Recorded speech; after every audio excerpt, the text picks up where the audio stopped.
So we're gonna zip zap zoody bop on over, and we're gonna get into this shit. So you were successful with the battle. Time stopped. Shit was weird. But you did get an explanation as for why Durdon kept getting the same question asked him over and over again, and that why time seemed to freeze, and you heard Aldrin's voice. Aldrin and Wave pulled up like two angry dads to their children's like first major rehearsal. And apparently these dads are heavily into theater and heavily upset that you fucked up Hamilton. So they gave you a rundown of essentially what not to do, of which Aldrin was supposed to tell you beforehand, but never got to because you guys left so early. Um, and Wave was very critical of him waiting to give you this information because Aldrin assumed that you were intelligent enough to assume what he already thought you knew to be His correct. mistake. 100% his mistake for thinking you guys are intelligent. No, um, he explained that you are being put into a past reality, and that in itself can stem branches of essentially a timeline in which you guys couldn't, maybe didn't exist, didn't get born, all different sorts of fucked up things that you really shouldn't mess around with, but it doesn't really matter because there are so many countless people who live out their lives and die in the world, and while many of them have wonderful stories and impacts on the world itself and its lore, as long as you keep to yourselves and you do not explain your situation to people, that your impact should be minimal. And he said that he can only reset this to a very lesser degree, since um, the Savagers that you guys met, he explained that they weren't major influences on the world, and that it was fine. He can reset this, but explained that there is a reason that he'd only there's a reason why there's only a year's time limit. It is not because of Uldren's patience. It is because that is for how long he can keep this timeline stable. Um, two, he essentially said that there is a force that is much greater than even him that controls stability to a point, stability to a point, excuse me, in which you really did not want to know what it was. And he didn't fully explain it. He essentially said, hey, don't make me do this again because it won't be me banging on the door next time, and it'll be much worse. And then he sent you on your merry way after answering a few more questions and giving you guys a few more warnings. But at the end of the day, you learned try and keep things as simple as possible. And also, you're really good liars, so lie. Um, you guys then talked with the Savagers, and they gave you options. They said that you can go on your merry way. They really don't care either way, but they also offered for you to stay with them if you would like, and kind of give you like the lay of the land, some quicker routes of how to get to the coast and how to get to the Ironwood Thicket because they do know the Grove. And also, you guys spent some time with the Circle of the Serene Druids, Mammoth being one of the only one who really communicated with them.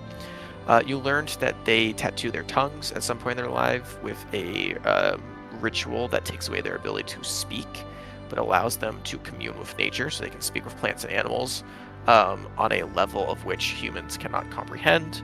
And they have the ability to silence spellcast because of it as well. Um, they also give you a word of which you are unsure as to what the Circle of the Ironwood Thicket is.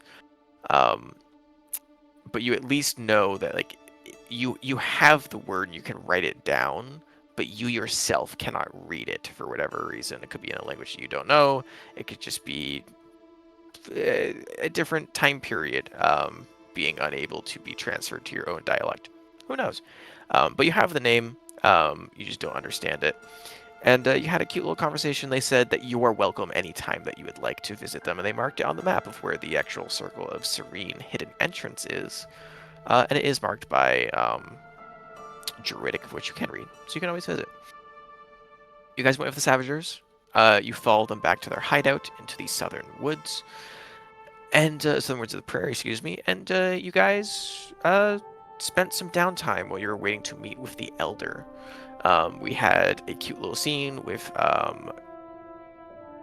Duradon, it's kind of like older woman who is clearly like polishing and like maintaining some wooden totems that had strange symbols and names on them, of which Duradon recognized one, but was confused with why they were there, as you couldn't really remember the name, but the figurine you saw, or at least you swore you saw when Antreus, um, outside of the actual circle, Antreus had mentioned that there were various different circles of power that acted as kind of like their barrier to maintain the ward um, of their grove that had very similar looking symbology.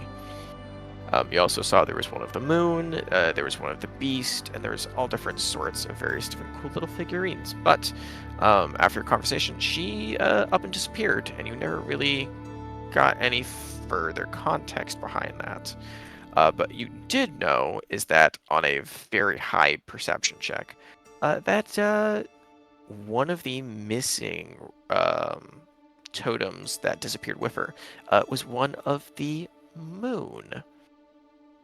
And so, we saw that Mustang had a cute little interaction with a beautiful Aasimar woman who helped tend to some of this savage's cattle, where they mentioned that it's not many, and they normally don't really use the fields for the purpose of cattle, but they practice cattle herding so they can try and make it in the future, and that they use it also for storing their horses since they don't do well in this kind of rugged, more foresty terrain. Otherwise, Kipley was lying down waiting for not sleep to greet you, but a more peace of mind, and Cyrus was semi-creepily watching you at your own request, kind of semi-cuddled up in the same area as you. And Mammoth was learning how to try and write down words. I believe in, correct me if I'm wrong, were you trying to write down words in common into Druidic? I think you're trying to write in Druidic. It was Druidic, but I'm not sure. Like, I think I was just pulling them out of my head. And, like, I think we gave you some random words of that you learned. Yeah, it was like fart and poop and stuff. It was like fart and poop in Druidic. Yeah. Yeah, so you started to learn some keywords to write in Druidic now. The majority of them being childish words. And yeah, you guys were all just kind of waiting for this elder meeting, of which eventually came around at 2 in the morning when it finally you were retrieved by Roar and Dror and brought down to the main elder hut, of which, unlike all the others that are tents, this one is physically built into the platform, is made of wood, and it has kind of like upper levels to it. It's clearly a much bigger estate than everyone else here.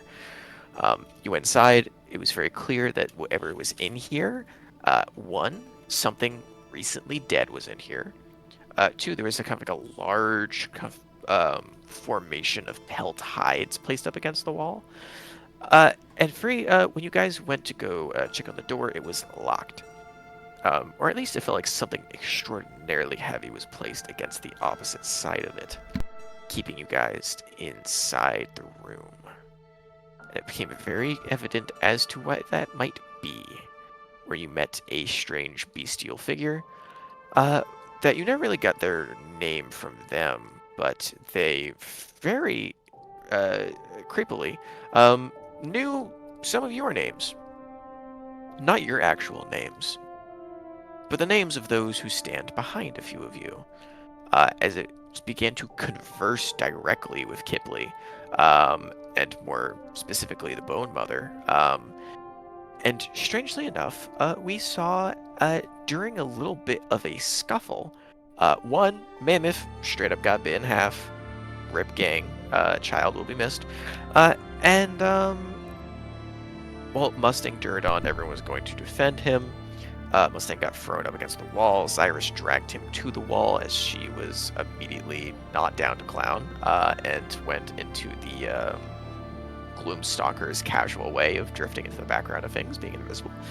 And through this event, Kipley and Mammoth began to squirm on the floor for a unapparent reason until it was very evident that something was wrong.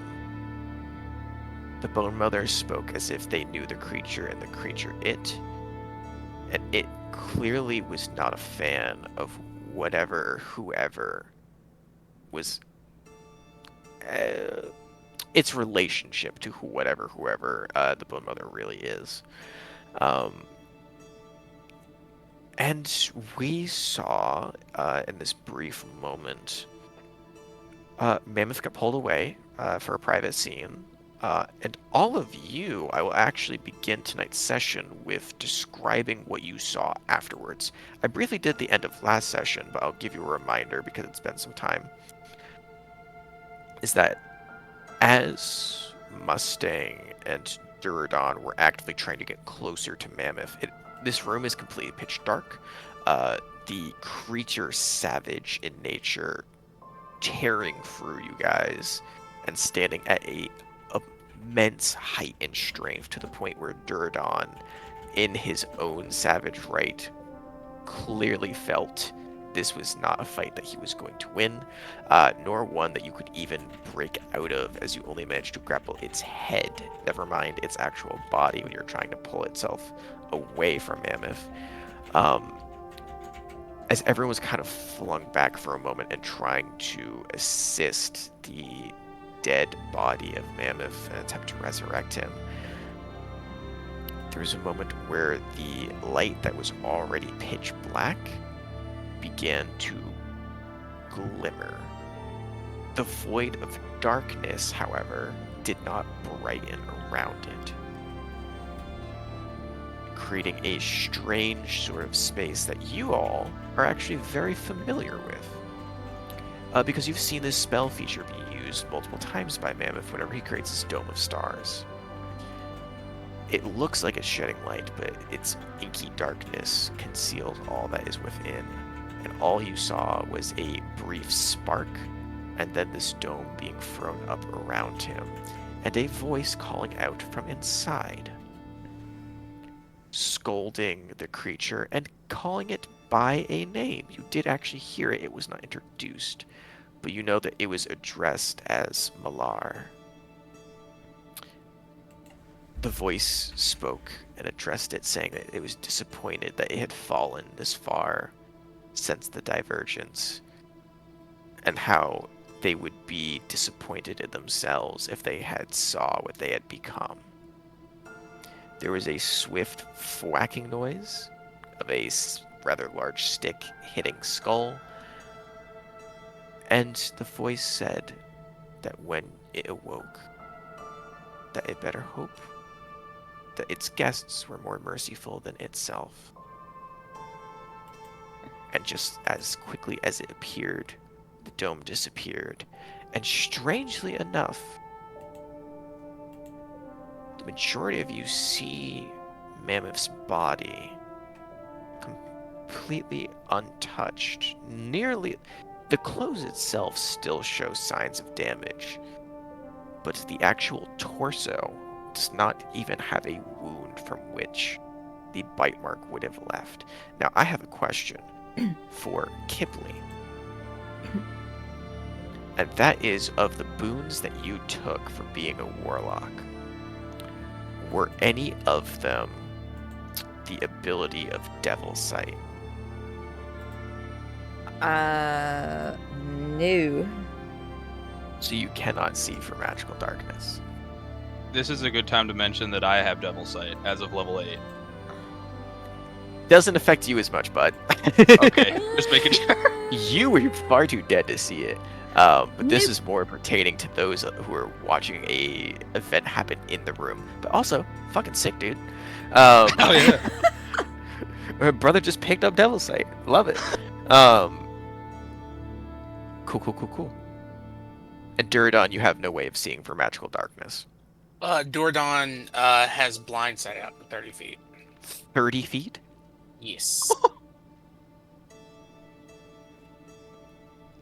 Damn. Brother, that's all you needed to say. 30 fucking feet blind sight? Hindsight, the 30 feet is kind of 30 crazy. Yeah, 30. He Is that got is it that for the from, Pact of the Beast? no, not from the Pact of Beasts. That comes from his item ability. It's the one that gives. Hold on, I'll just fucking post it. Give me a second to actually pull this character sheet No, up. you good. You good. I believe you have it. I just forgot where it came from. I don't believe anything. Yeah, that's right. Prove Jared, it. you're full of shit. It is the what is it called? Nocturnal Dwellers. Ah, yes. Looking for enhanced perception. Right. No, Jared, I know what I was thinking. It was because of last level up that I was thinking because of the uh pathway you chose. Oh, no, I thought it was that feature separate. no. Cool. This is So here's the thing. While you look for that, perfect. Your darkness out to 120. When you close your eyes, you are blinded. Your vision is normally gains 3 feet of blind sight. I love that. Savage Hunter, you gotta love him. So in this moment, I think it specifically says when you close your eyes or are blinded, you lose vision as normal. Deep fake. Let me ask you this. As you are witnessing horrors beyond comprehension, your dark vision is still working in here. But as you lose sight of Mammoth behind this strange dome, of which you know conceals that's what's inside, do you close your eyes or do you keep them open? he definitely he'll close his eyes. Cool. It limits his perception outside of that, but he's like, fuck, there's so much shit going on. Would you like me to have this conversation with just you or the entire group to describe what you see? Oh no! Not again! As you are the only one, including Mammoth is unaware of this, Mustang is unaware of this, Kipley is unaware of this. Only you see this. Would you like to have this in a private channel or would you like to have this here? Dang, I'm gonna go ahead and roll a D4, 1 and 2. We do it for the lore and keep it quiet. 3 or 4, we do it for the squad.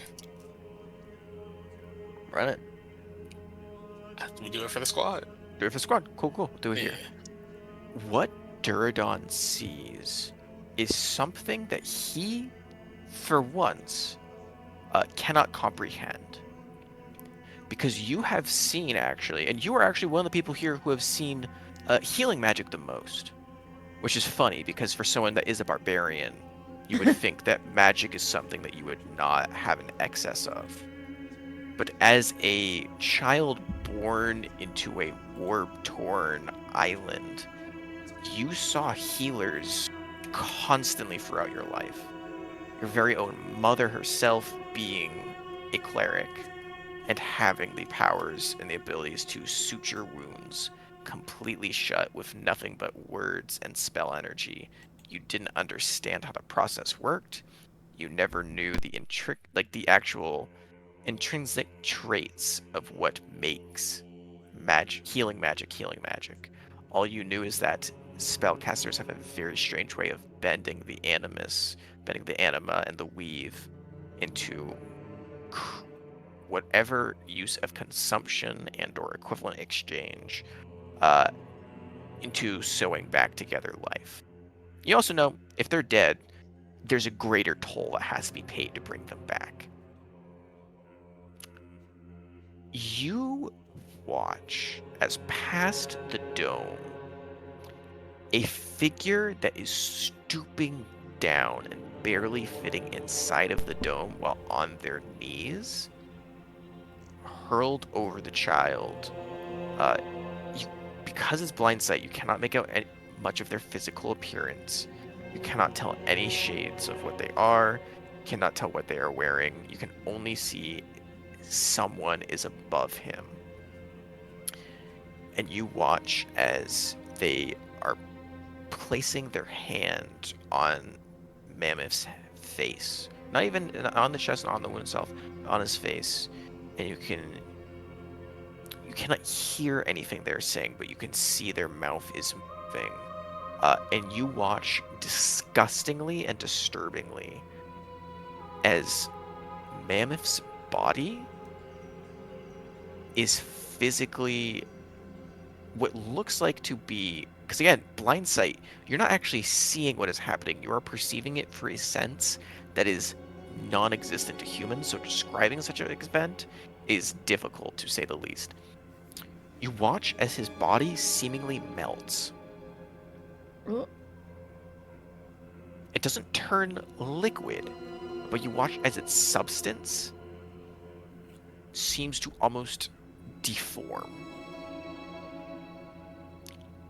Almost to the most simplest degree of what I can put to it, it is like someone took a broken vase, a broken clay pot that was not yet done in its entirety. They threw it onto the ground to make it one clump and reshaped it once more. They did not just suture the wound back together. It looks like whatever happened, the closest that you can describe in your understanding of how blind sight works and whatever this is, it looks like a new version of Mammoth appeared, where something was built up from something else of what you are entirely unsure. But as soon as that dome vanishes, the figure does as well.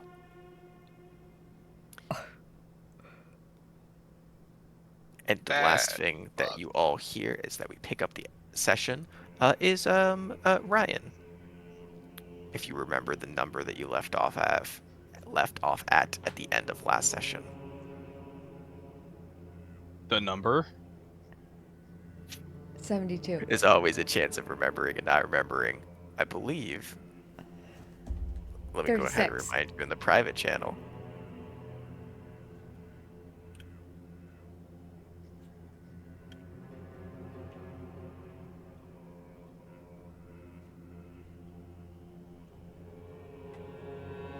You remember? Yeah.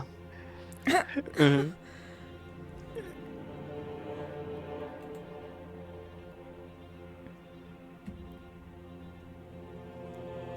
Is it 69? It's not 69. Definitely not Uh, 69. Although Mammoth would be funny to be the only words heard in a situation like this. okay. Yes, I remember now. Cool. So as we pick up the session, everyone's sitting in this moment. The dome vanishes. You see an unbreathing, kind of just unconsciously lying Mammoth on the floor. Mustang is coming back to consciousness. Kipley is still preparing another spell to be shot. And Durdon, you are beginning to, you're in the act of preparing to grapple the creature again. You all hear Mammoth speak. 7, 6, 5, 4, 3, 2, 1, 0. And for those that have dark vision, sorry, Ash, if you're listening. You all see Mammoth's eyes open.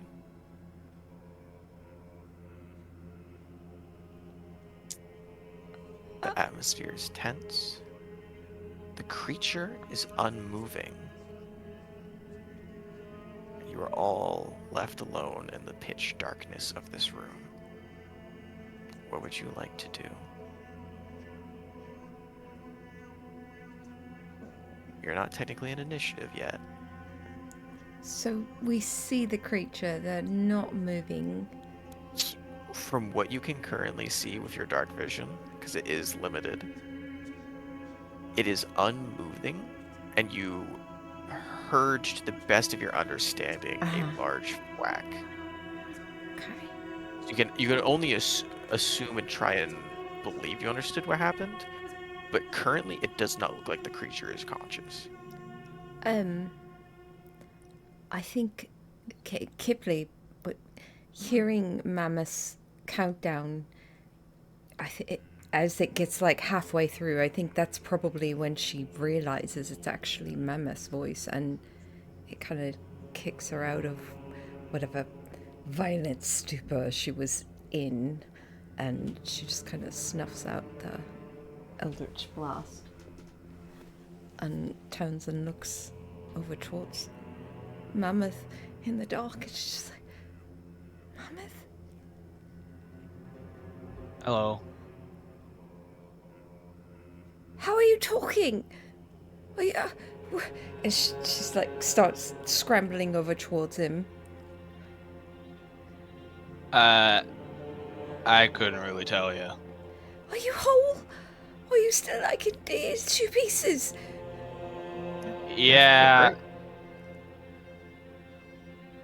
Yeah, I remember like the worst pain I've ever felt. And then I woke up and my grandpa brought me ice cream. What? Yeah. And he just said it was all gonna be fine, and then told me to count backwards from 10. But you only counted backwards from 7. I don't know. Oh. She just like rests her hand on Mama's head for a moment and then just like leans forward and kisses the crown of his head. And then she turns and looks back at the creature bitch in the room. It looks, its breathing is steady. It looks majority undamaged. You can barely tell that you heard it earlier with an Eldritch Blast. And its tail is kind of swishing a little bit back and forth. What's it doing? Anyone that would like to can go ahead and give me, I will allow this to be a medicine check, or a slightly higher DC of an insight check. What are the 2 options? It is a medicine check of a DC 15 or an insight check of a DC 18. Insight check. Wait. Insight check. That is unfortunately this is 11. 11? Cool. Ma'am, if you're kind of unsure of this creature's state, because you are kind of more caught up in your own self-confusion, and trying to figure out your own wound. Which, by the way, in case you haven't already, in case you need to restore anything, you haven't completed a long rest. No one else besides him has. Cool. But Durdon, you're more in battle mode than trying to understand what this creature is, and you're still kind of staying on your toes. Kipley, you recognize that you have about a minute until this thing wakes up.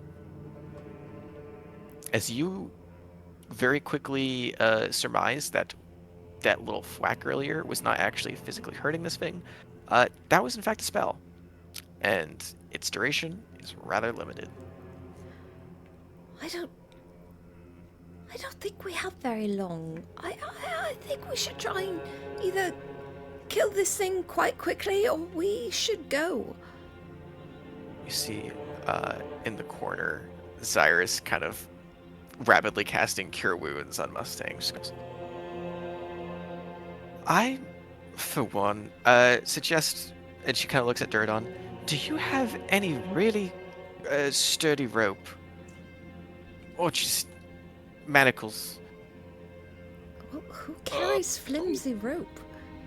No, all of that was in my vassal token. I Shit. don't have that anymore. Either way, we should probably tie this thing up in case it decides to chase us and or try and hunt us again. As I have a very strong suspicion I know exactly who this is. Who is it? I didn't recognize the form because it looks very different from what I know. But there was a guard from the Divergence, of which wasn't a greater one, so he was allowed to stay on the plane. And his name was Malar, and he was the god of a lesser god of savagery and hunts. Oh, god damn We got one of those. it. Kibble starts. I have no idea what he's doing here, and I'm ever so confused of how he is connected to these people. Kippy's we should looking around the dive room in. for like any cloth or anything they can, you know. This entire room, now that you have like a second to take it in without being threatened, no perception needed, is covered in pelts of all different animal hides, some of which you recognize, some of which you don't. Ew. They're like the majority of them are tanned and like are well kept, but you can see some are much more recent than others. And you can fully see that there is the body which you didn't see earlier, and the source of the smell of death, of a rather large, kind of majestic-looking stag in the corner that has a hole in its chest about the size of this creature's mouth. Kipley throws Eldritch Blast at the door. Out across the door? Yeah, sure. Go ahead and roll me an attack roll. Oh. But Durdon, are you doing anything? Or mammoth, Dordon is moving towards his late exit because fuck no.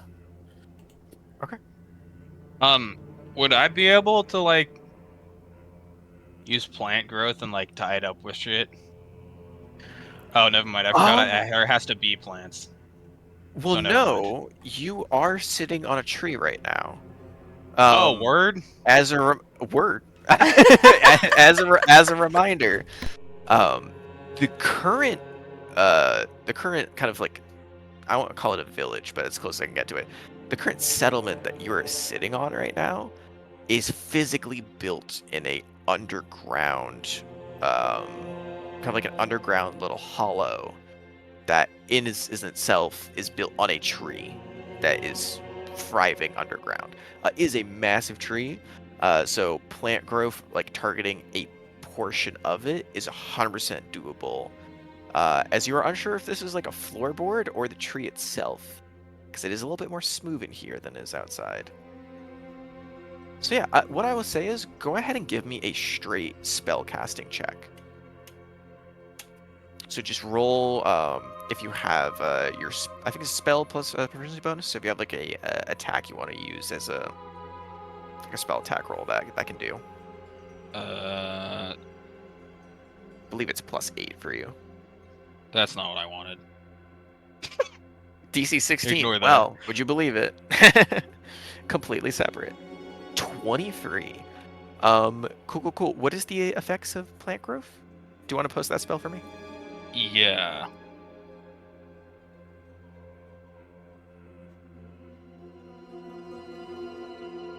Spell vitality. If cast a spell, 100-foot radius. Oh my god. Okay, let me ask you a question. Because you can exclude areas of the spell. I would like to want do to that. hit all of this tree? Just like kind of the room we're in and have it like bury this guy Okay. in tree roots and shit. So what I will absolutely allow with a 23 and you exclude the entire tree. Because if you did the entire tree, every single person would have to make a grappling check. But if you want to focus majority on Malar, you absolutely can. As he is sleeping, you watch as what can only be described as like tendrils of the actual tree begin to claw their way out of the root itself and fashion themselves around him. Like it is kind of like you guys have seen you've seen a variety of different creatures. One of the creatures that you saw in the past was in fact a if you think back really far to the Marrow incident, one of those Marrow were slightly more giganticized because they weren't fully marrow. They're more fish monster. Um, you remember one of them could wrap their entire like tongue around something when they ate it. In fact, I think they grappled Mustang in a very similar way. It can only be akin to that level of like entirely consuming a creature. It looks like thousands of wooden tongues are just wrapping around this. I don't know why I'm saying tongues. Thousands Gross. of tendrils, excuse me, are wrapping around. Yeah, they all have taste buds and everything. Thousands of tendrils are wrapping around Malar and just keeping him there. Now, the spell isn't used to grapple. It is used to maintain movement speed of creatures. So you don't know how long-term good that is going to be, but you are certain that that can definitely slow him down, if not hold him for a while. But also, Mammoth, go ahead and give me, I'll say an insight check if you would like, or a history check. Either would work.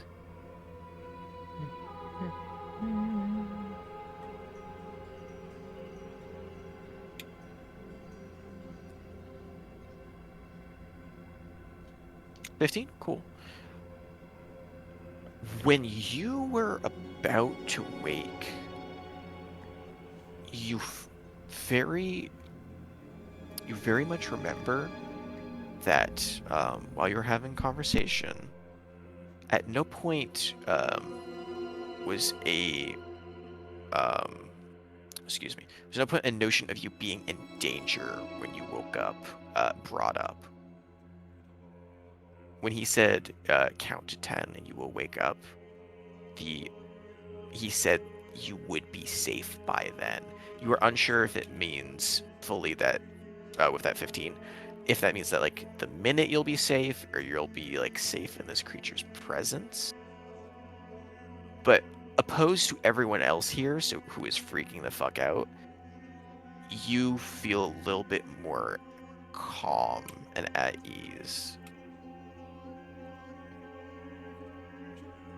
But that is your spell. Go ahead, Kipley. You rolled an attack roll, correct? Yeah. Let me see. 18. An 18, would you believe it, does in fact hit a door. 14 points of force damage. A loud thud is heard against wood, and you do hear some splintering, but the door does still stand. Oh wait, I have two Eldritch Blasts. You do.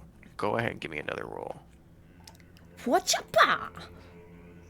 Okay. 19. Would you believe that 19 misses, but 18 hits? Pretty funny, wouldn't it? Motherfucker. No, the door grows stronger with each blow.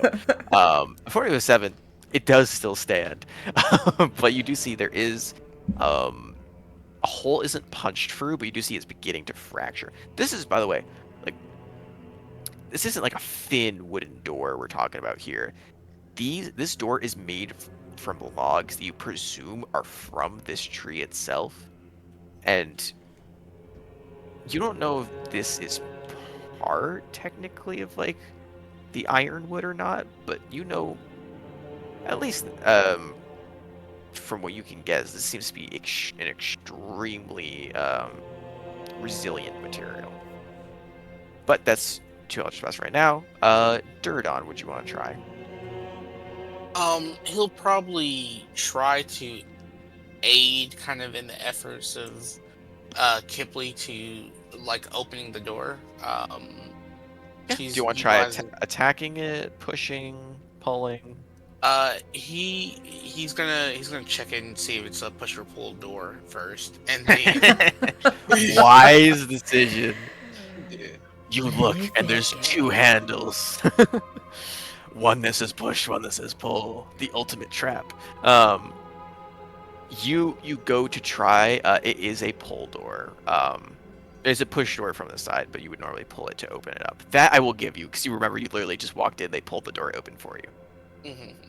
And so she was trying to burst the shit out. She was trying to burst it from the inside, correct? Yeah, and so he's just gonna. And you can see because she shoots right next to where you're standing. So like the bolts and splinters are going right past you. The damage she did doesn't look like it put a major dent in it. He's just gonna pull open the door and You try from this side. It would be push. Oh, from the side it is push. Okay, gotcha. Yeah, you pull from the outside, push from the inside. Okay. That is how doors work. Okay. You go to try and push, and you are met with the same resistance of when Kipley tried to leave earlier. Something rather heavy is on the opposite side of that door. Now, if you want to try and really push through, you absolutely go ahead and make me an athletics check. Athletics, baby. Athletics. We love athletics. Athletics, that's only going to be a 12. 12. You push, and it is like you are pushing against a mountain. It literally, you feel no budge in it whatsoever. Yeah. He's like, hey, I think this is a magic thing, Kipley. Time continues to tick by. Uh, Get if out you of would the like to way! do this by rounds, we can. But you know, there's only good, we'll call it like 5-ish rounds before this creature wakes up. The window? There's no windows in here.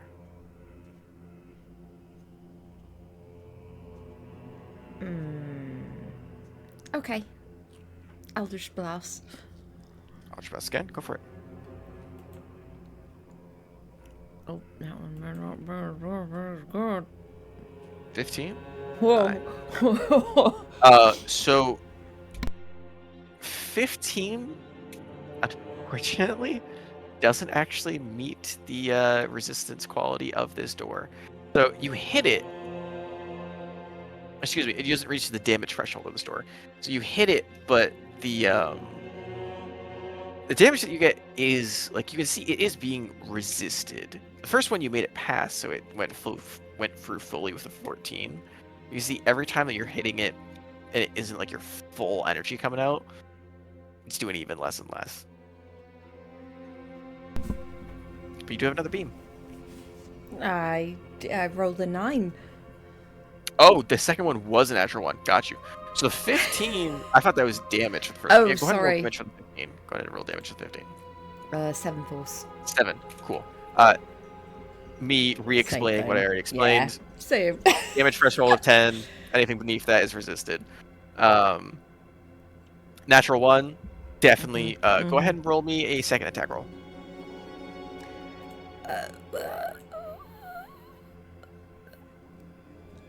20 hit your AC, Durdon? This. Go ahead and roll damage. Listen, you're shooting at the door he's trying to push open. I have to. It's 14 points of force damage to Durdon as she straight up Durdon just is shoots down. you in the back. You go down? Yeah. Oh, That's we crazy. love when the plot thickens. So Kipley, you shoot the door. One blast hits it. More splinters. You're starting to see a crack. Hope's getting up. A second blast goes out. Durdon steps in the way to try and push the door open. Blast hits him in the back of the head. He falls unconscious. Oh no!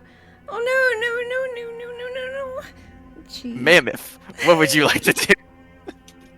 Can I cast reduce on the door? That has to target a creature or object. Is the door not an object? Go ahead and post reduce and large for me. It's been a while. It's been a while. Oh, it's right. You have access to the spell from stone, right? Yeah. Oh, here it is. Fantastic. Okay. Creature or object can see if in range grows smaller for its duration. Is neither a creature or object is neither worn nor carried. If target is unwilling, make a Constitution saving throw. If target is a creature, things wearing this. Okay, so it seems like even objects get to make saving throws, if I'm correct. I guess. From what I'm seeing, I don't have a con stat for the door. I'm gonna be so real with you. I know you're gonna be surprised. This DM being very vulnerable. It's a 4. Entire room is double. Size or reduce terms from medium to small. Okay, so this would be counted as a large door. So we try to shrink it to medium. I will give it a con save, because of the type of wood it's gonna be made of. I'm gonna give it, let's call this a +3 bonus. Okay. Because it is extremely. What is your DC? DC 16? Yeah. Cool. Well, sorry, Mm. gang. That's a really smart idea, and you can keep trying that because it's only a second level spell. But as you get the idea, like, and you just try and like shrink the door with your power. Like, you've never shrunk a door, but in this case, because it's made of wood, you're trying to just call on like that plant growth and try and like invert that plant growth to make the plants kind of pull back and grow smaller. But you're kind of unsure of how to do that on a door. So you're trying to get past that hurdle, and the door is a door, so it doesn't really have any remarks about trying to be shrunk. But that's good thinking. I like the creativity. For this turn, Cyrus is going to go from healing Mustang back up to healing Duradon back up as she rushes over. Is going to go ahead. By the way, fully running out of spell slots. Already has used 4 and had used many more in the prior battle. Second to last one. This is going to have to be a 3rd level cure wound, the only level of spell that she has left. 38 plus 5. 23 points of healing to Duradon. As you pop back up, you're still on the floor, of course, but you can see Zyra is kind of over, giving a very dirty look to Kipley. And just being like, It wasn't for my fuck's fault. sake, He walked be right in front of it. careful. Walked right in front of it. Oh, God, I love it. At this point, as you're beginning to make loud noises and actively shooting the door, you can begin to see the creature stirring. As you see, not the main 2 eyes open up, but the 3rd eye in the center of its forehead begins to open up, and that golden glow begins to emanate in the room once more. Kipley and Mammoth. It is not nearly as bad as before, but you begin to get that semblance, that weird sensation of burning in your foreheads return.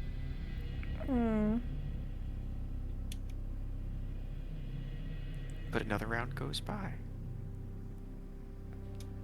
What would you like to do? I'll just blast the door. Just bust the door. Go for it. Gas reduced. Cast go ahead. So actually, we're gonna do this before we start this. 'Cause I've been going in the order Discord. Oh god, yeah. Kipley, go ahead and roll Eldritch Blast first. It'd be so funny if you minimize, then you shot. Because it's going in tandem, but I'm not gonna do that to you because that would be really bad.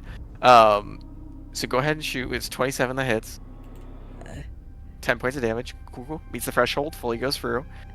You can see it splinters, and there is a burst of not burst of light, but you can see this dim lighting on the other side.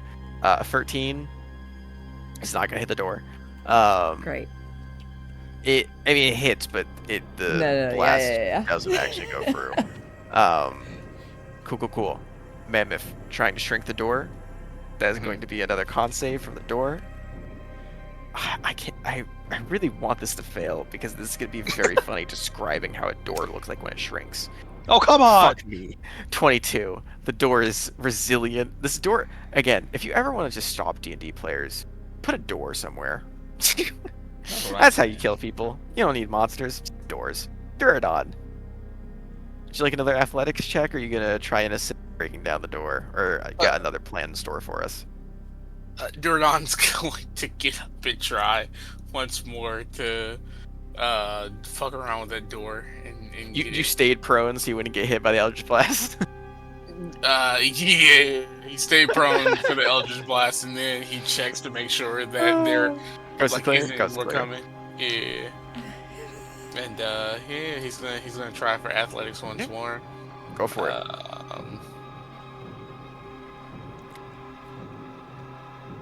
That's a 27. 27. Okay. Please hold. Kick its ass. Duradon. Have it pulled up. This is where the plot thickens. Oh. So we're gonna go ahead and roll this twice.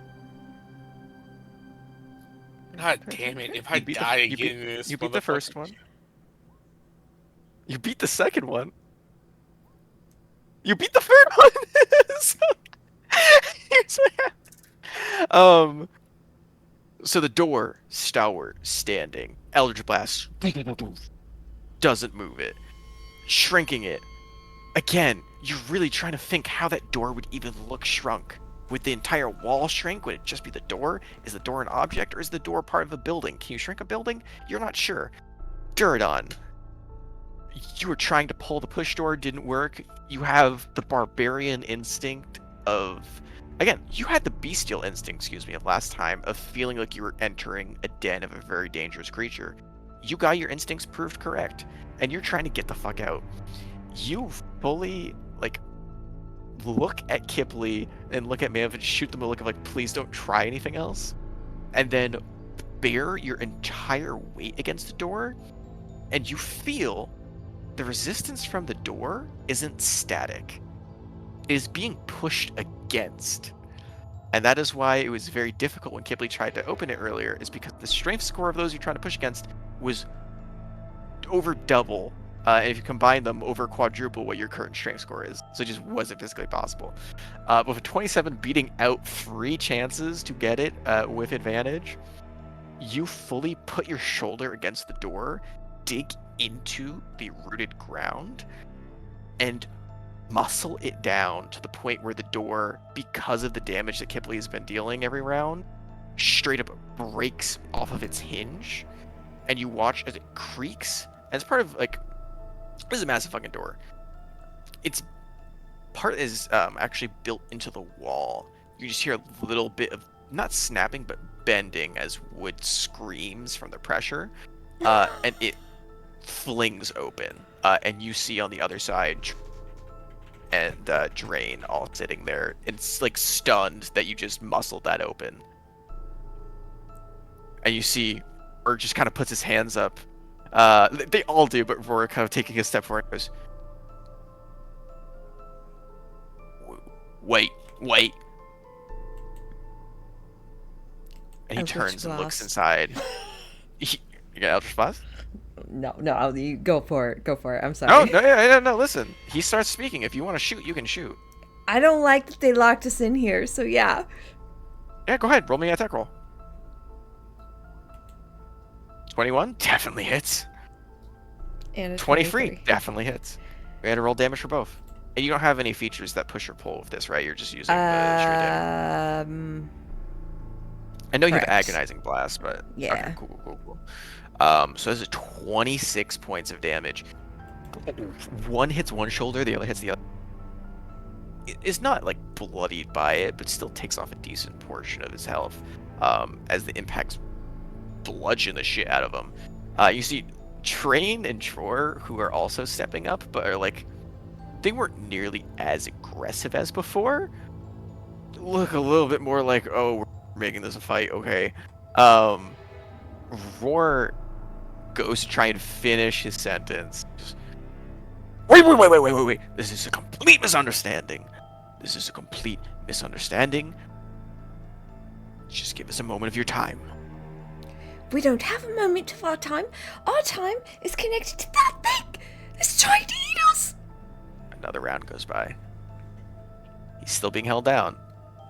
What would you guys like to do? The door is open, but the pathway is still blocked currently by all 3 of them.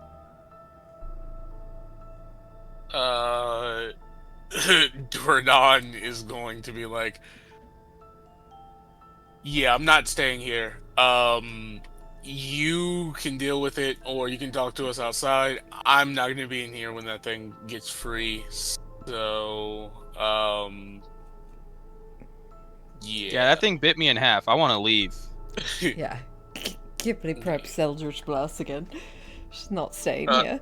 Dordan is going to start trying to, if they are not going to willingly let him leave, he's going to start trying to It shove. looks like they are trying to keep you here. They're not drawing weapons, But you can see all three of them are actively raging. And it's certainly not like a friendly look by any means, but it looks like they're not going to hurt you at this current moment, or at least not making any attempts to swing at you.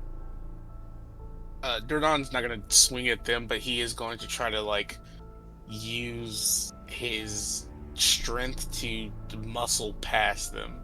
He knows that Kipley can fly, and that Okay. So you're gonna try and shove one of them to open up. yeah. Okay. Use the door. Yeah, you could. It did snap off the hinges. Yeah, I think he's going to. If they're not going to move, he's going to meet rage with rage, and just kind of use the door as like a battering kind of like metal Okay. apparatus. If you use the door, you're gonna be rolling against all three of them again. If you want to shove, you can open up a singular like pathway that only one by one you can filter through. You're still gonna be taking attacks of opportunity when you leave, but you'll have an easier time getting one. You can be all three. You already did be all three, but I'm just letting you know ahead of time that the door is so big you can't just push one person with it. It would go back to the same contest that you were at before. I'll do it. I'll Okay. rage and push. Can Sure. Keep help. can Kipley At help? at this juncture, before you say that, we're gonna go ahead and roll initiative because Okay. this is where people doing things in order begins to matter. Okay. Gotcha. You don't actually have to drag your tokens out. I'm just gonna physically write this down like days of old. Whoop-a-ba. Let me put this at the bottom. Okay. So I'm just gonna roll for one of them. Oh my god, why Oh is my there so God. many tokens on this? What the hell? Let me get rid of that. Right. So we have top to bottom, Durdon at 18, Mammoth at 10, Kipley at 4, Mustang is unconscious, but he was healed. So let me go ahead and get rid of that state real quick. Okay. Mustang, we're gonna give. Wow, he does have good dexterity because being a bard. 9. Well, I had to say something. And they're all gonna go on just because I'm not gonna roll 3 different times when they all have very similar initiative. 10. Cool. What's your dexterity, Mammoth? Is it higher or lower than a 14? It is 14. Cool. Go ahead and roll me a d20. Rollies. Dear God. 14 and 15. They're gonna go first. Alright, and oops. Dura. Mammoth. Okay, cool. Durdon, you are first to go. Cool. Dordon is going to bonus action rage and kind of grabbing the door. He's going to once again proceed to shove them with the door. He got to make a way for his people, and he Go wants ahead to and roll put advantage. something. Yeah, he wants to put something between himself and them, so that it doesn't have to turn into like a fight, but they need to move. All right. Advantage, come on. Which, by the way, at this point, you can see. Actually, you haven't actually stepped out of the doorway yet, so never mind. Continue. Alright, come on, don't fuck me I here. apologize. So they That have to is- beat a 26. I'm Cool. going to. With inspo, it's take the new roll, or is it? It's take inspiration. You can choose. No, I'm pretty sure inspiration is the new roll. Okay, inspo is the new roll, because I saw that they. Oh, they didn't beat at 26 last time, but it is possible. They did not. It is very possible. Yeah, it's very possible. They all have the same strength score as these three brothers, and they are all of a strength-based class. who are actively raging right now.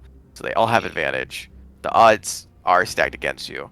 I will average it out so that just one of them beating it isn't going to be enough. I'll say 2 out of the 3 have to get. One has to get a 26, and one of the other 2 has to get within a 25 at the very to stop it. Gotcha. Cool. So let's go ahead. 9. We're gonna do drawer first. Failure. We're gonna do drain. Failure. Failures across the board. So this is why it's important that we do things in initiative. Duradon, please describe how you serve up these free barbarians on a plate. Because that is exactly what you fucking do. That is 8 rolls. God damn it. It's gonna be 6 rolls. God damn it, with advantage. Not one of them got even close to a 26. Anything 25 and above. 20 is a hard number. Like with hey, normal a plus characters. 9 modifier. You think 1 would get it, but no. That's true. That's a 3 and a 4 and a 6 on a die. So Duradon, the dent created by Eldritch Blast is a wonderful kind of spacing to just lay his shoulder in and kind of form fit. And he remembers kind of like all of the technique that he's required to learn, because like power comes from the legs and the earth and different things like that. And he just kind of like drives forward, understanding what is behind him is far worse than what is in front of him. And he doesn't see his enemy, so there is a lot of like psyche that goes into play that he's not seeing their physique reacting to him, and therefore he's kind of able to imagine that they are of a much frailer physique, even if they are giving their all and like physically look more imposing than he does. It's really him against his own mind, and in this moment he believes that this shit has to happen and he has to do this, and just continues to drive forward. On the legs in the earth, dirt on the savage. Not the savage hunter, just dirt on the savage. Yeah, you are straight, like, you ducking your head behind it makes it the mental game of, like, you don't know what's on the other side. Like, you know, but, like, you're trying to imagine, like, anything that is bigger, stronger, and worse to kind of motivate yourself. And also, you kind of remember halfway through. When you size these guys up in the battle, the damage they were outputting and kind of their demeanor and the way they carry themselves, these guys are battle hardened for sure, but they are nowhere near as close to being as savage as you. And towards the end, you fully lose just dance in terms of trying to pivot your power, and you just grab the sides of the door and you straight up lift them off the ground. You pull all 3 up into the air, kind of like you were doing exactly like that fucking gif. You lift them up like they're on a platter, and you just throw the door and them 5 feet onto the ground, pushing them all back. No opportunity attacks can be made, as they're on the opposite side of the door, and there is space to begin moving if you would like to. Yeah, Duradon, they're not like prone or anything. They're in the midst of getting up for their turn, but the door is between you and them, and it is a large door. So tell me if this is like a thing, because I do have inspiration. He was a fucking beast. I need you to understand that motherfucker. I loved him. Was a beast. What was his name? Un something? Was it Ugin? Yeah, no. I think it was Ubi. It was something really short, cute for that Yeah. man. Anyway, Duradon is going to. How tall and wide is this hallway? so it's not actually. As soon as you open up the door, you're out. Like it was a thick fucking door. It made the inside, the exterior, look much larger than it actually was. But the door itself is like a good, almost like 9 inches thick, 10 inches thick. Mhm. So there is no holdout. You're looking at a complete open interior of this underground settlement that you're in right now. Okay, You can see the platform that you're on is roughly about 100 feet in its radius. Okay, so we're on a platform though. Correct. You're on platform on a tree. You remember the way that you got in, but that is up, and you have a ways to go. So Duradon is going to yell to he's gonna yell to the others, please catch me. Oh no. And Duradon is going to try to leap and hit a Robin, like, kind of double knee on the door to crush the platform.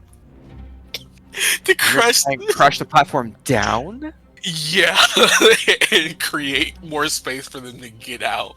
Okay, cool. First off, it was an action to try and get out, so you Okay, can do that if you want to spend inspiration die on someone else's turn, legendary action, or the next turn. Yeah. Definitely not just an attack for that shit. Also, I want you to know, the door Mhm. was nearly 9 inches thick. Mhm. You can only imagine how thick the actual platform itself is. And it's also on a tree. So you breaking through, there is a possibility, but it would be extraordinarily difficult. Like, I am talking bare minimum of a DC 3 athletics check if you can even hit that. You said DC 30 athletics check? Yeah, Okay, cool. it's possible, but it's very unlikely. It's possible, very Excuse me. unlikely. Do I have any more charges of Kipley's thing? Just a saving throw. Just saving there. Okay. For not ability checks, yeah. Thank you for remembering. Yes, I need like The a Robin double knee. That devious work, by the way. yeah. Devious work from that height. Absolute devious work. Cool. Would you like to use any movement, or would you like to cause use your bonus action to rage? You have movement to move out if you want. Oh yeah, if for nothing more than to get the running start. Okay. Are you trying to lead the charge, or are you gonna stay close to the door? I'm gonna stay close for everyone involved, but he's just like opening it up, so he's not immediately in the way. And Gotcha. then if need be, some other shit pop off. All right. Are you staying within 5 or 10 feet of the actual? 10. Okay, 10. That's Gotcha. it. All I need to know. Because at the end of your turn, guess who it is? The Savagers. boys. So, by the way, Savagers, completely unrelated name. You chose during the Savage Hunter. This has been day one shit. Gotta clarify. Not Duradon's people, completely separate. So Savagers, Drawer and Drain, excuse me, is not here. He is in Marvel Rivals. The brothers look at you guys, pick the door off of them to the side, see that majority are still inside, and that at this point, you can see Malar is beginning to stir. You see they kind of look around, seeing that Duradon is now way more threat than initially thought. So you literally just give them an athletics contest. And looks aside, sees that there's also Duradon, Zyrus, Mammoth, Zyrus, Kipley, and Mustang inside. So they're really outnumbered in this moment. Shit, Mustang. And Duradon, I said Mustang. No, yeah, I forgot. I forgot they were there. Yeah, he's still slumped in the corner, but he is here. what Duron can see now that you're out and about and you have the eagle vision, um, is because it is dimly lit, so you don't really have to rely too much on dark vision. What you can see now is the majority of the village seems to be like there's no ritual at 2 a.m. from what you can tell. It's the fact that like they invited you over to this location if you wanted to talk to him. If you wanted to talk to Malar, it doesn't seem like they were planning to like jump you if you made it out of here. At the very least, you also may guess they maybe didn't think you would get out of there. You don't know, but it seems to be just these three at this time. And on their turn, it doesn't look like they're immediately alerting anyone else. But you can see Roar clearly not having success. You see Drain speaks up, who is the orcish individual. He goes, "All right, hold on. And he grabs the door, kind of throws it off to the side. Listen, this is a big misunderstanding. This was just a trial to see if you would make it through, and clearly it. Alright? Everyone that comes through here has to do it. We did as well. You're welcome to stay. We're not gonna hurt you. We're not gonna kill you. You survived the trial of Malar. You are welcome to join the Brotherhood. Leave. Not do any more further harm."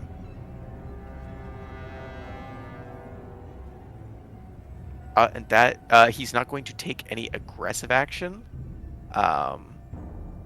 But he is going to move beside Durdon, kind of like in a like a basketball point guard type style way, where he's just kind of like not back to back with you, just kind of like putting his shoulder to shoulder, kind of staring at you intently, like, please don't make this a scene.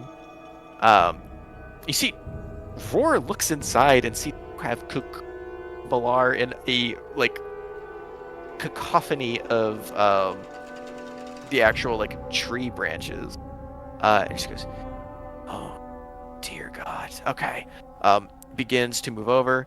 And Drain looks over and just looks at Kipley and goes, "I'm really sorry about this." If you remember, Drain is the one that you go over the natural 20 against on the crit check. He goes, "Listen, big misunderstanding. We have to do this to everybody. It's Malar's rule. You gotta prove yourself by trial. You gotta... you know, it's the circle of life, nature type thing. I don't really fully understand it, but you lived. I'm very happy. Please don't be mad." That's his turn. They are still in Drawer, and Roar's run into the room to look at the actual body of Malar. Drain is sitting in the doorway with sitting just outside the door with dirt on. Drawer is sitting in the doorway, kind of like arms out, clearly in like a try and keep things calm type way, as you just ripped off the door and firing Eldritch.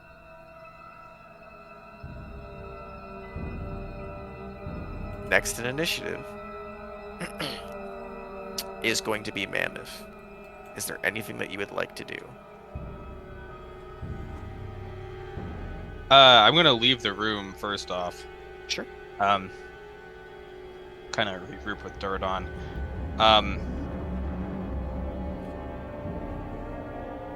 And then I just want to say,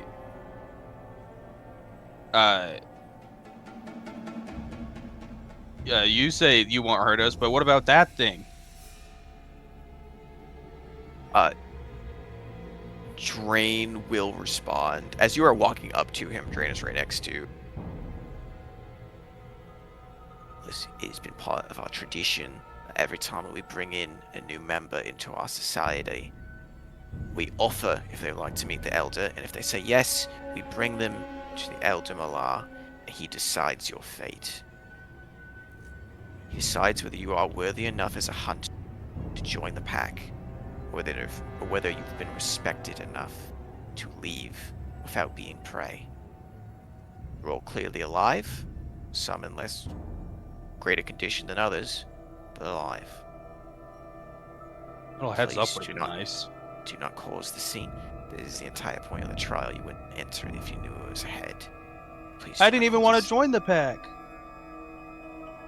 You accepted the invitation, To talk? which initiates the trial. This doesn't make any sense. If you would just calm down, we can have a conversation about this. I don't want you to stir anything.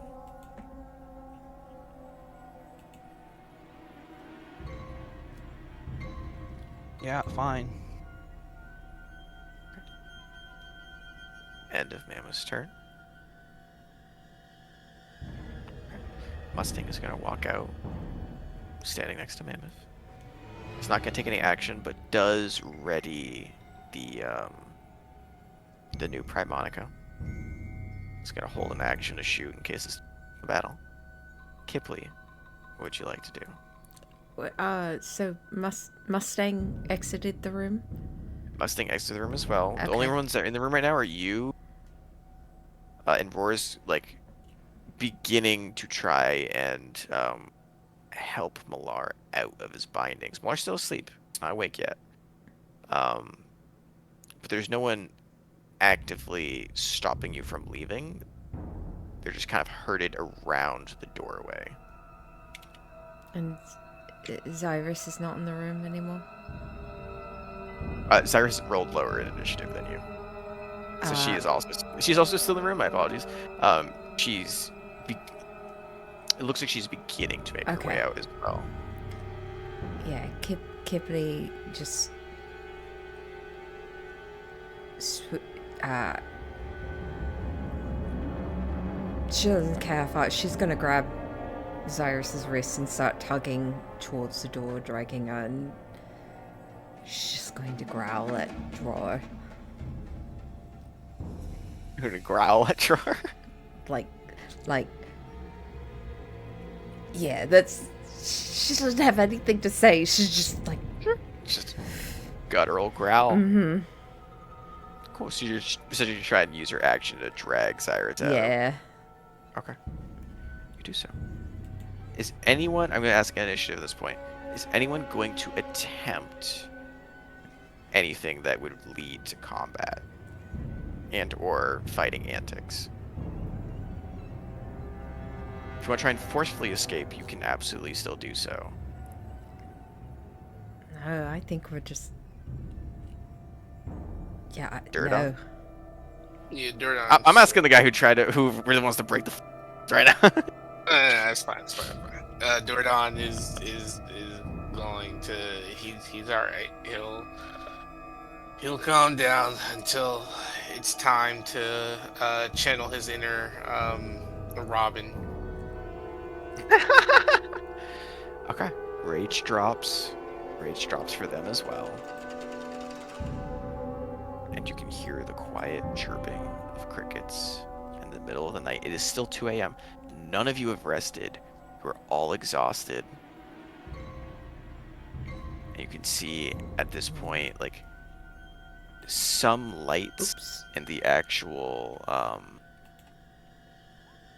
like some of the actual, like, huts on the closer side of the settlement. Like, some doorways begin to open as people are curious and begin peeking out. But it's like, it doesn't look like there's any active, like, rush of guard to come out to you at this moment.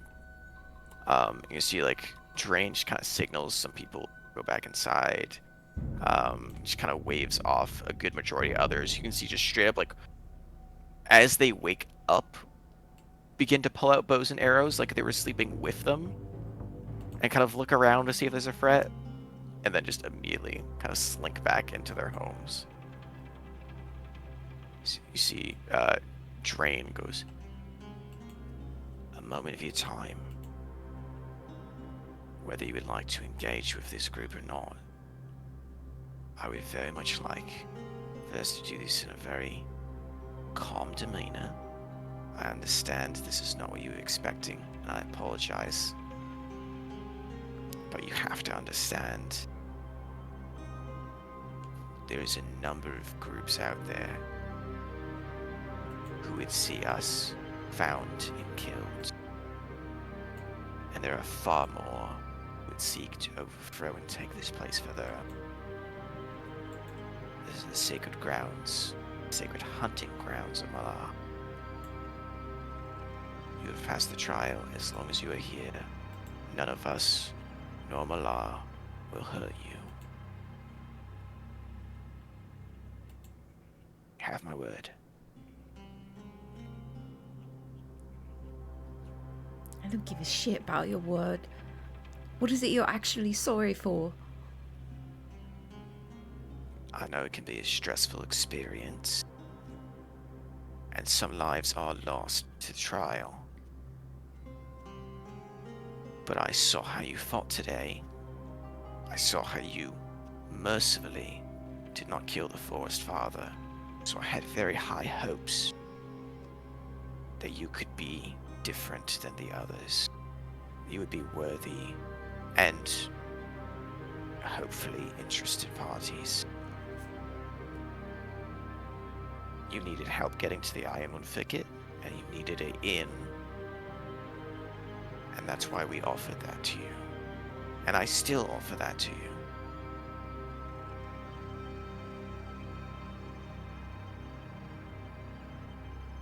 Just need to see whether you are trustworthy or not.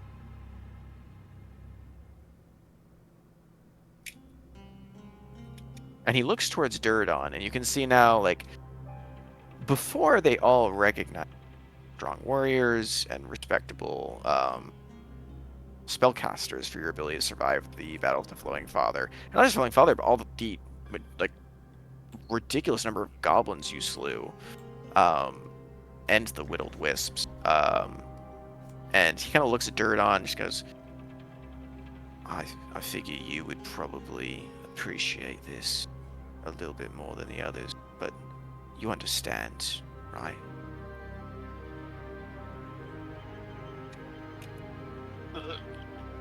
Understand the trial, or understand the... Understand that beings of extreme power are respected in communities like ours.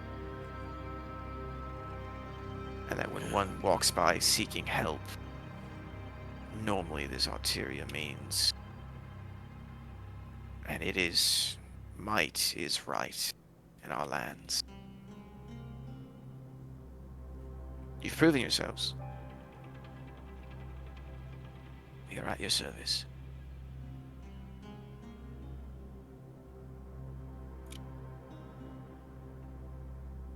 I would suggest, if you are desperate to leave, that you do so in the morning. You're in no condition to leave now.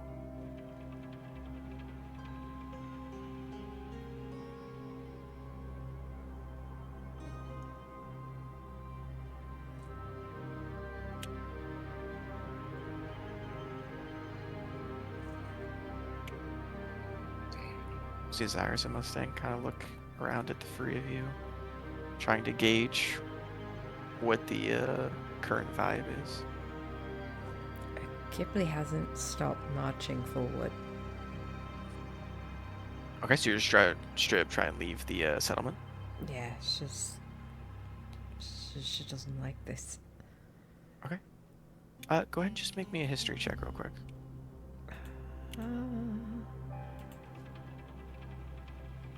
13. 13. You kind of begin to glance around. There's a lot of winding pathway how to get out of here, but if you really take the time, you'll eventually find the right way out. You just see Kipley begin to start walking up one of the platforms. It just leads up. You don't know if it leads to the exit, but begins to going up. By the way, his name was Uvo, Jared. I'm sorry, that just popped in my head. Yeah, I'd look it up because I was looking for his name. I just straight remembered after watching the GIF enough times. Put that shit together. Okay, are you guys following Kipley as she begins to lead out?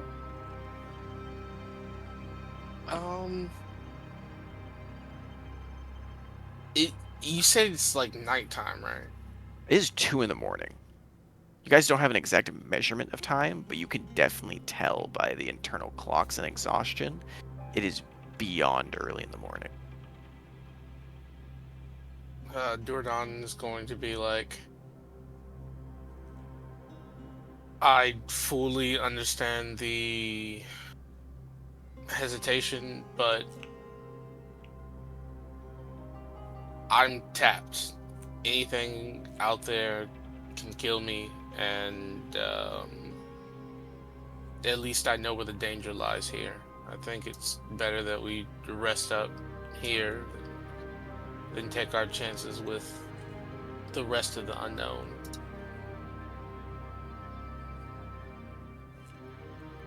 Are you saying that just to us or to kind of everyone? He's saying it to everyone. Kipley like pauses hearing you, just turns and looks back at you and shrugs. I'm fine. I'm ready to go. We should go. Yeah, but everyone else operates around the need for longer rest. I'm sure Zyrus is tapped on her magic. She looks fine. Cyrus isn't actually like. Actually, she's still pretty physically fucked up. She's at less than half hit points, but she's kind of like look back and forth, not sure who to agree with. I'm not saying that they have any merit to what they are asking of us, and that straight up is a lesser god behind us. So maybe brief explanation then leave, or maybe have them escort us if they're feeling so chipper to stay up at 2 in the morning. I'm fine either way. My grandpa did say that it would be okay when I woke up. And he's never led me wrong before.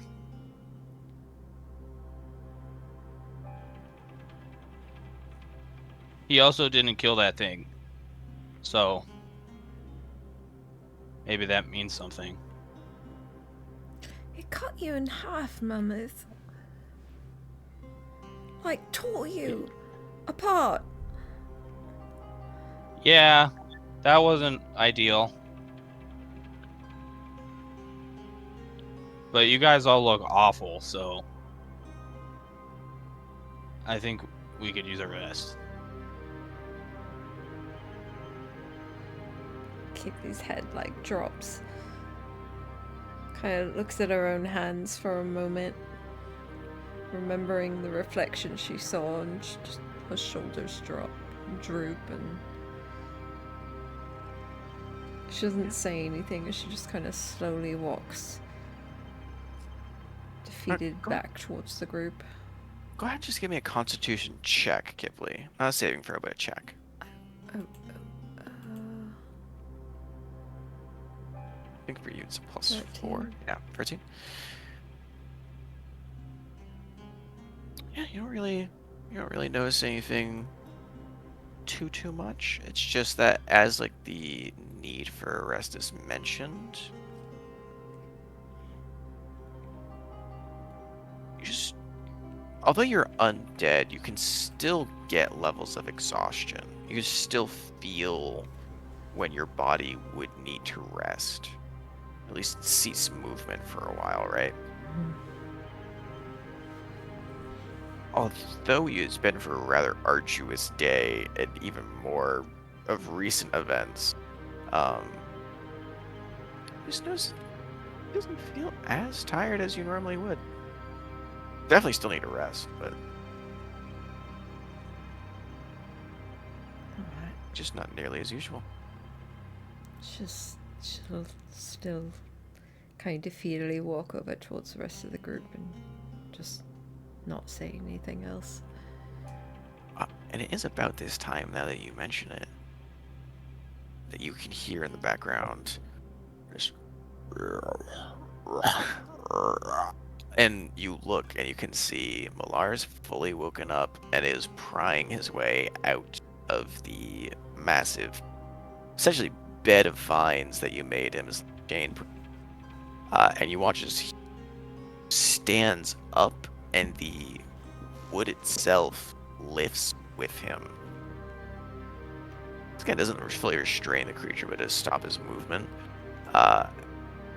and he begins to walk out of the actual kind of like consistency tree sarcophagus. Kind of breaks free, cracking his neck as he does. You see the eye in the center of his forehead when that golden light shines. But at this distance, actually don't feel any immediate burn for Kifli or Mammoth. And you see, as he wakes up and begins to approach the threshold of the doorway, Roar, Drain, and Dror all kneel and kind of bow their heads. You see, he looks you all over. Doesn't step past the actual threshold of the door. Just kind of licks his lips. And you can still see there's quite a decent amount of blood on there.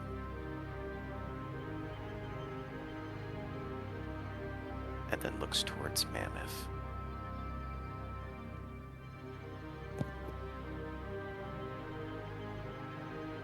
You see he holds eye contact for a time before gently bowing down his head to the floor. You can see the two horns kind of gently begin to dip into the roots beneath him as he does.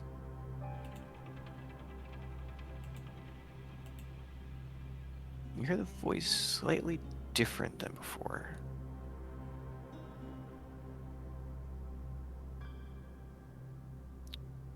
My liege, I apologize for what I have done. I did not recognize the son of the comet was amongst their number.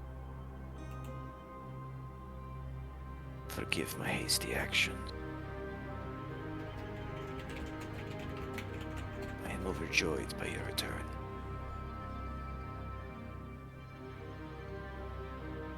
Please, if you have any questions that I may answer, any services that you need me to provide,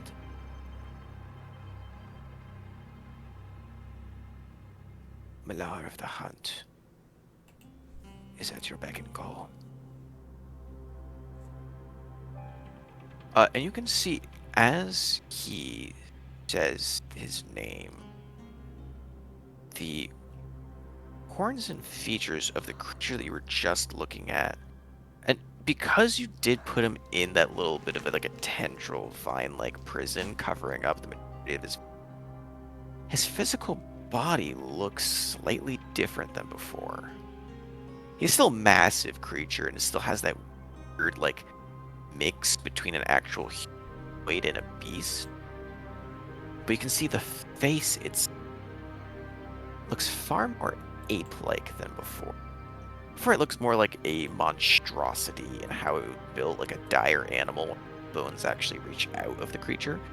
But now you can see it actually it's a very kind of like normal bestial face, that of a primate.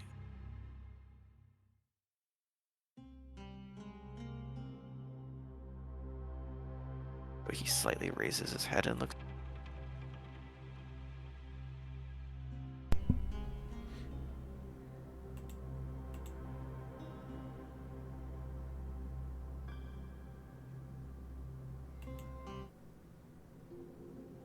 Oh no.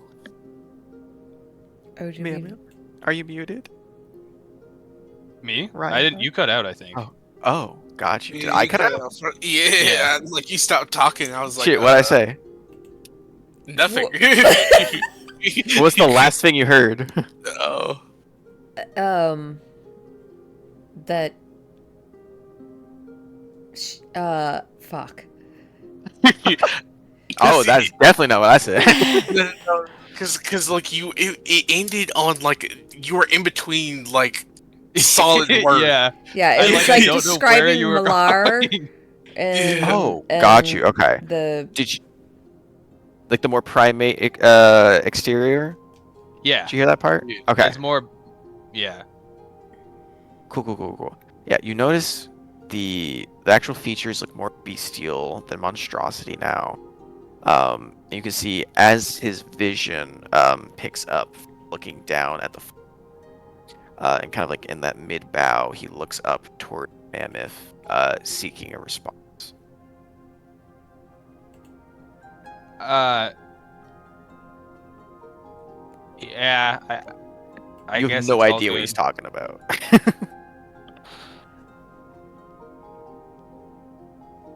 Right. Maybe just don't do all that again, and we're square.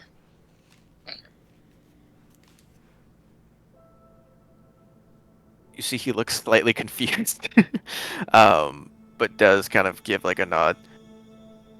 I would not seek to try and repeat the actions of tonight. That is the task you would like to give me, by all means. The task? I presume you are a messenger sent by the comet to give his wishes. Am I incorrect in this statement? I think so. You bear his mark. His guide is with you. Do you Yeah, have a purpose here? I don't know a whole bunch about that. I kind of just know that I'm supposed to stop this guy from falling and stop the snake that eats all the stars. So you do But know that's about basically it. Yeah, but I don't know about any messenger. You summarized it before. But you're on your quest to end eternal night. Yeah. Before it ever happens, of course. Mm-hmm. You see, kind of like narrows his eyes and looks at you all. Go ahead and give me an insight check, anyone that you would like. Anyone who would like to, excuse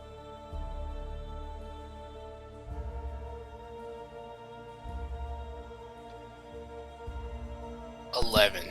Natural 20. Nice. So both Mammoth and Kipley, Kipley especially, you look at this creature, first off, it just, like, the demeanor itself looks like a different creature than what you were talking to previously. Also, you just see, like, behind the more, like, primate and, like, bestial features, a utter look of disappointment, and the fact that he thought he was talking to someone knew way more than he did, but after that brief exchange with Mammoth, already looks like kind of more down in the dumps of, like, he got excited before. You recognized a glint of excitement when he woke up and saw Mammoth was okay, but now it's more like, oh, okay, yes. There's a sentiment of confusion of the situation, but you definitely can tell the creature recognizes far more about Mammoth than Mammoth actually does himself. And then if you get a hint of that as well, if, like, the creature seems pretty upset that you don't seem to know exactly what's going on, but you summarized it in, like, a sentence.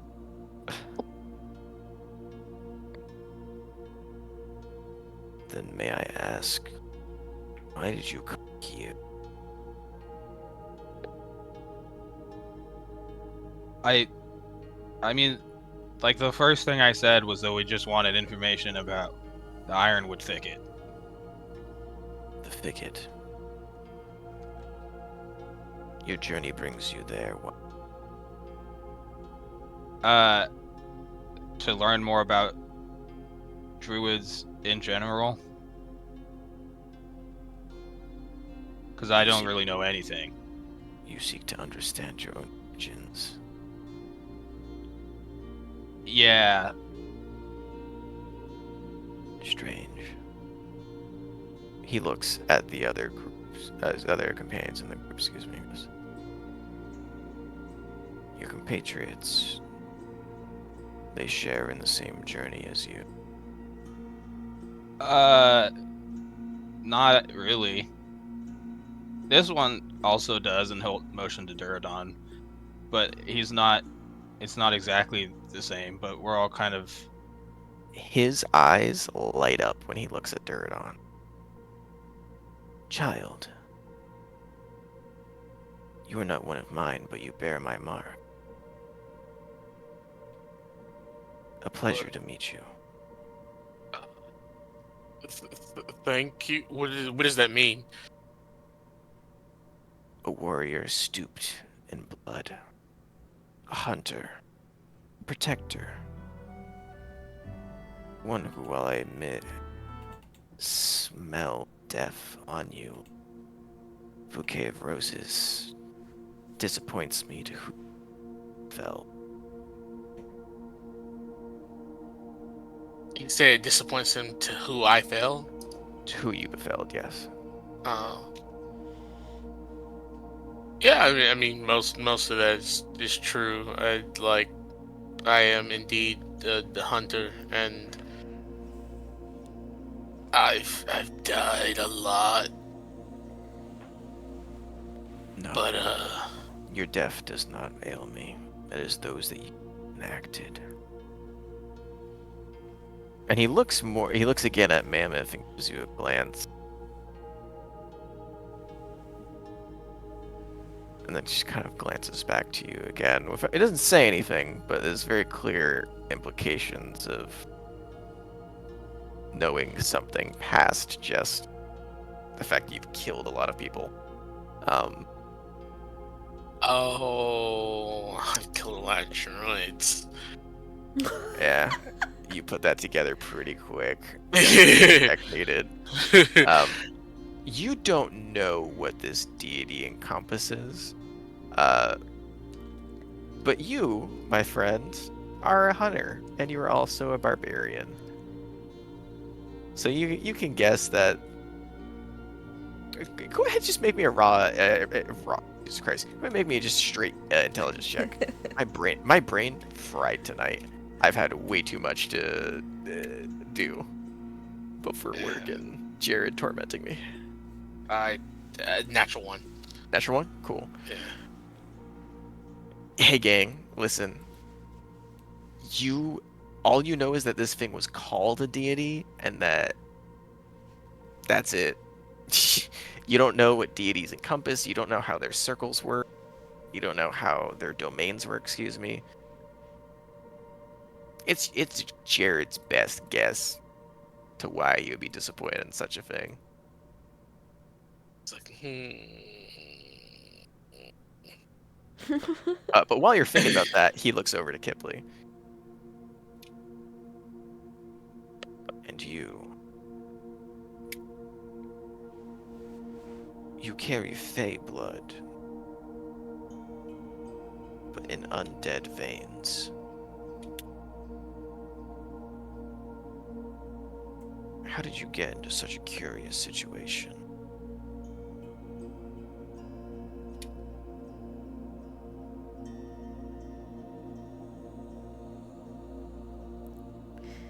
We've been through a lot of complicated things. Clearly. Things that I don't feel I need to explain. If you do not wish so, you do not have to. I am merely trying to offer my services provided, as it seems. And he kind of looks at him and goes, the child of the mammoth, as you said. Child of the comet, as you said. Does not seem to know much about himself. I was curious if you were in a similar... No, I know everything about me. You see he grins. Go ahead and give me a deception check. You can make a deception or persuasion if you'd like to try and convince, but I think Dom's taking a guess and saying you're trying to go for deception. 13? Yeah. You can re-roll if you'd like, but if you'd like to keep that, he continues that smile.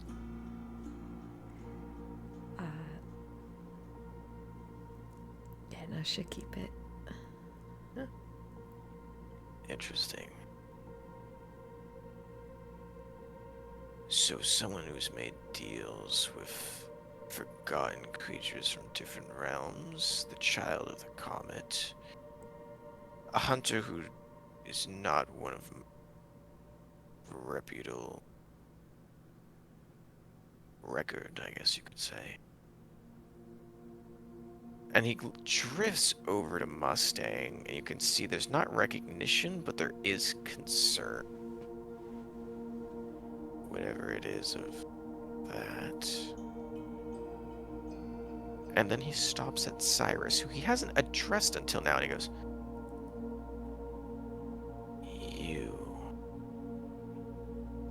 And Cyrus just kind of takes a step back and goes, "Me? Yes? Millard, again, not like breaching the doorway, but stepping up to the very precipice of it. He says, "Oh, I see now.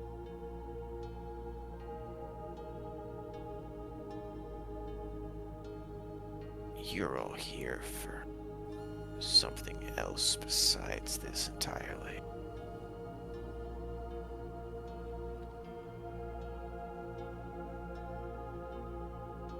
Fragments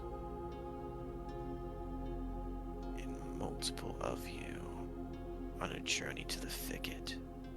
The thicket is in your final boy. And he turns back to Mammoth. Was it that you were truly seeking? I do not mean here in this place. I mean in this land.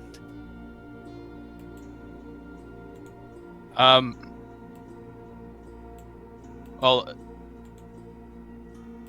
nothing really, I guess. I mean, like, final goal is to stop Eternal Night, and current goal is to learn more about me and my ancestors and all that, but I don't really have anything in between. I'm just kind of following them.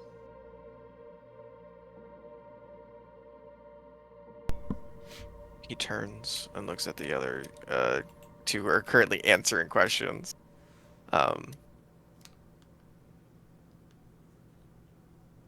pathway that you are on, it has something to do with coincidence.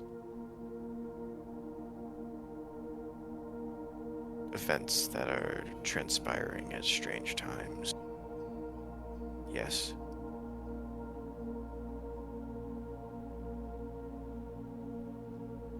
Some would call it mischievous incidents. Chaos. More like it. Ah, I would be a fool not to recognize some of my own kin amongst my ranks. So that is why you're here. And then he turns very excitably towards Cyrus. Are you here to change things? Is this the... He pauses and kind of looks at the rest of you and goes, "The age of divinity returns. Are you here to bring them back?" And you see Cyrus's face. It immediately dips into a more... and while the clothes do not change, we've all been around her enough now to kind of guess who is talking. And from the posture change and the kind of vocal tone, immediately get this is not Cyrus speaking. No. Nothing of that sort. We're visiting. We're fixing an issue, and we're... Your brothers and sisters all made... You yourself included. Live with them.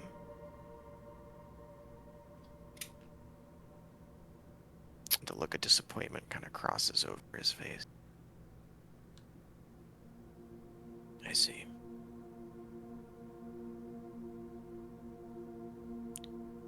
You are still welcome to stay here. I would advise against roaming around at night.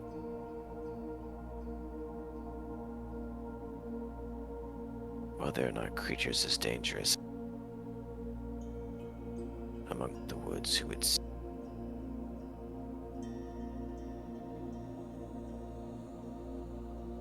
a strong reason of why I keep to this lovely little hollow.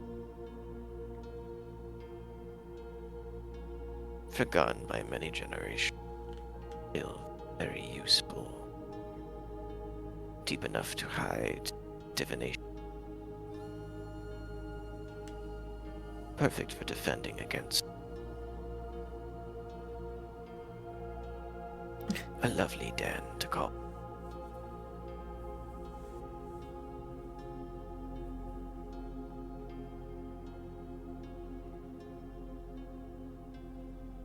The night is late.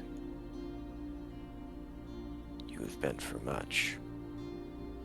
Please, rest. He turns to Mammoth. If you would like, we can talk in the morning. Any questions that you would have, I will do my best to answer. Okay, that sounds good. It is a pleasure to see you again. It's been a very long time. You see the golden eye that was sitting in his previously glimmers open for just a second. And you don't pain this time. Before it felt like something was pressing a iron inside of your head. This feels much more like very soft buzzing. Quite a headache or migraine, but just like a second present. Almost very similar to when you have a when you eat ice cream too fast and you get a little bit of a cold rush. You see he nods, and goes to go back inside, and then kind of quickly scrambles back to the door. See you're still there, and goes, "Do you mind if you fix this?" And looks at the wooden door that is just. It's still mostly intact, but the actual hinge is locked. You can't fix Uh, that. I am not a god of fixing doors. Do we look like gods at fixing doors? He looks at Mammoth. You manipulated trees without showing any. And he kind of looks back, and you can see the vines and tendrils that holding Malar previously, as the spell is dissipated and the actual plant life is returned. The floor is completely unharmed. It didn't actually uproot anything. Yeah. Seem to treat expertise spellcraft. Be able to mend the door back to where it was. Yeah, but you'll have to do something about the hinges. I got nothing for that. By all means. And you see he just reaches out a paw and just lifts it up and puts it back into place. It's loosely into place. But if you would like, you can absolutely go ahead and try and roll be like a straight whip check to try and grip it back together to at least like steal it. If you would like. Why did it roll twice? I 20. don't know. Nice. Okay.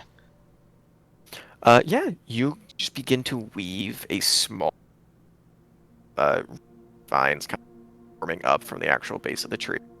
And kind of link them inside of the structure, and it seals. You know how functional the door is actually be, but you don't think it's a major problem. A being who is that strong. But for now, it's sealed. And you see Drain Drawer and Roar all like backed off so you could have this conversation. Just kind of step in, give a nod. You do need guides out in the morning. We show you to the coast. Otherwise, we are going on the night patrol, so sleep. All right, take care. All three of them head off. At this point, if there's anything else anyone will do, speak up now. Or take a nice long rest. Going to once, going to twice. Esto. I think with that we can actually take like a quick 2 minutes until Jared is back. Okay. Oh, you said we all did get be an there. actual long rest. Yeah, we can. I might have cut out again. God damn it. It is cutting out pretty like Oh every. man, We lose like probably maybe are you every not hearing like fourth word of anything? yours. Let me check my input sensitivity, see if it's super. Let me change off echo, cancellation, and suppression. Okay, is that better? I think It's hard I to mean, tell. Yeah. Well, I guess that's not. Does it really help if I stop talking, huh? It seems Does to it be sound that working. for consistency that- wise? Yeah. Okay, cool. All right, didn't actually change any of the vocals, right? Mm-mm. No. All right, cool. Yeah. Now you I sound like said- a little bitch. Oh, the fuck hell, you. man? All right, Megan, square up. Malar comes out and just eats you. That's God, fair. you're dead. That's fair. No. I said if there's anything that you would like to do before you go to bed, or if you would still like to attempt to leave in the night, absolutely can do so. Otherwise, you can mark down a long list. That was such a crazy Megan. Like Megan said, "Fuck God," and proceeded to roast his shit. That's crazy. Hey, listen. You come also from Kipley's perspective, because it is funny. Mammoth wasn't raised on the ideal of gods, raised on the ideal of nature as king, and that the only thing that matters really is your existence and experiencing the world in itself in its entirety. Durdon was raised to fear beings that are higher than him and ideas that are higher than him. But like you have like an inkling of the gods. Kipley grew up in a world where you didn't really have time to worry about the gods because everything is awful always. And then someone just called himself a god is like, man, I don't believe in that shit. Very much like if an atheist met a demigod, be like, I don't think you're real. Bullshit. But yeah, would you like to, since you're back, Jared, is there anything you would like to do before you take a long rest? No, I don't think there is. Bro says the least trusting manner. Quickly, I just see Jared is typing the secret channel. I run away, leave him behind. I become the avatar of Malar. Just start Fair. killing everything. Which, by the way, I think Jared, if you even remember this god from 5th edition, one of Malar's major traits is that when he was a god, he was revered in druid circles because of the beasts and their relationship with the druids and keeping the balance of nature. So it is like it is a two-pronged kind of relationship with him where he's like, I respect you because you hunt well and you are a barbarian of which, has deemed respect in the amount of sheer blood that you have produced in your kills. But also you did slaughter a bunch of my people in that process. Hey, sometimes child soldier's gonna child soldier. Yeah, I mean, technically he represents both sides of that war. So, It makes for a fun little dynamic. I remember he was conflicted. Brother was conflicted. He did not know who to vote for. But you all take the long rest. You can go ahead. Anyone that had a level of exhaustion can mark it down to 0 if you're at 1. And more importantly, you all get all of your hit points and spells back from that last fight. As you wake up in the morning, it Feeling is. right. Oh no, I can't say that I, anymore. I almost said it, but I stopped myself, and you got to the same conclusion, but out loud. You can tell the atmosphere is a little bit different. Before, when you kind of approached the village, it was very like you could tell that the people here were very friendly, and did not seem to have like any like specific feelings about you in terms of like trusting outsiders or not. Like they answered questions, they had conversations, they didn't really seem to mind. As you wake up with a literal feast outside your doorstep. You can see a number of both freshly prepared meats. You can see a few loaves of bread, but not many, and you can probably guess because they don't really farm very much. And you can see there's a legit shit ton of various different fruits, all about on a platter that's just been kind of put in front of your tent. You don't know how long it's been there. Kipley does, because you've been awake the majority of the time, and you heard people come around 5 a.m. only 3 hours after people started their long rest. Because you guys wake up at like 10 o'clock in the morning, like 11 o'clock in the morning, because of just how you decided to use this this night of rest. And you can see like it's been out for a while, but still good food. Fruit is still hasn't gone bad overnight. And everyone in this entire settlement, in their various ways, as you guys like begin to peek out in the morning, all have eyes on you and are like extraordinarily seems to be extraordinarily interested in whatever you're doing.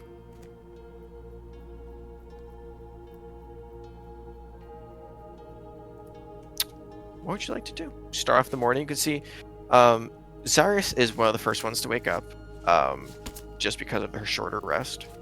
Kipley, of course, you kind of you can close your eyes and you can attempt to dream, but you don't have to.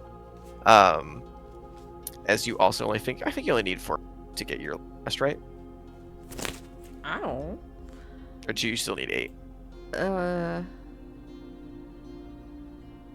I forget what type of undead you are. I have no There's some idea. classes. Oh, Mustang, I think, was the one that had shorter rest, but now he has to take long ones. Oh, buddies, that's right.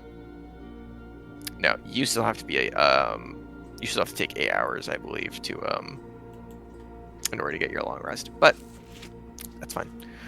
So you guys, all come back to consciousness at 11. You can definitely tell that it's late into the day as you get up. There is kind of like patchwork sunlight that begins to kind of break through some of the roots. And you can tell like business has been going on for a while. There's a lot of people there up and about. You don't see Malar walking around. You don't see Drain Drawer. But you do see that the door's status from was last night has not changed on the main hut, and that the village seems to be going about their normal daily activity.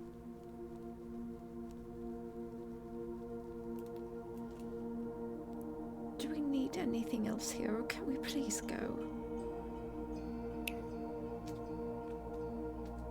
See I was Zyrus gonna kinda talk lead to up. Malar.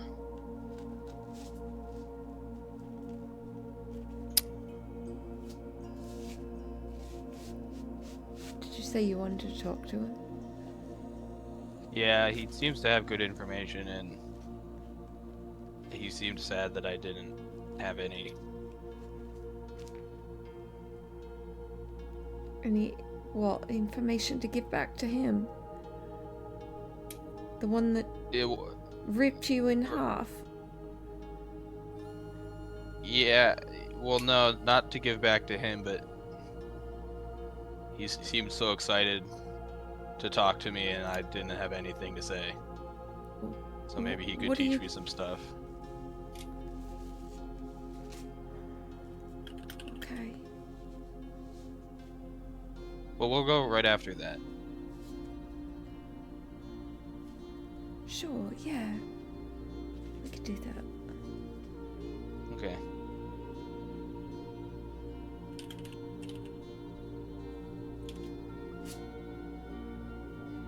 See, Cyrus just kind of turns to Duradon.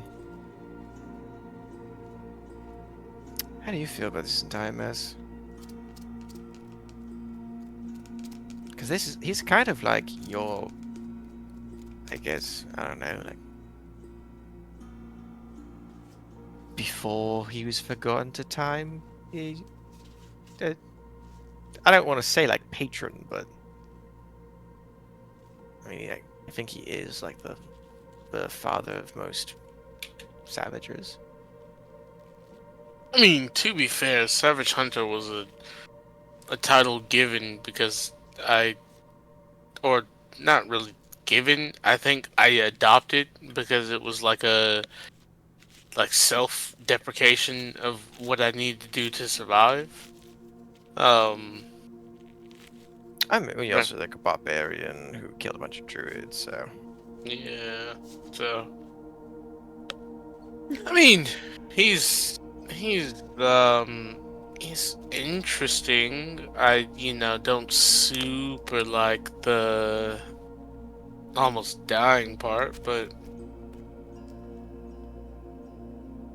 it was it showed me I got some things to work on and improve, and we all survived, which I don't typically have a good track record with surviving powerful people in places of authority, so just count it as a win in my own little way.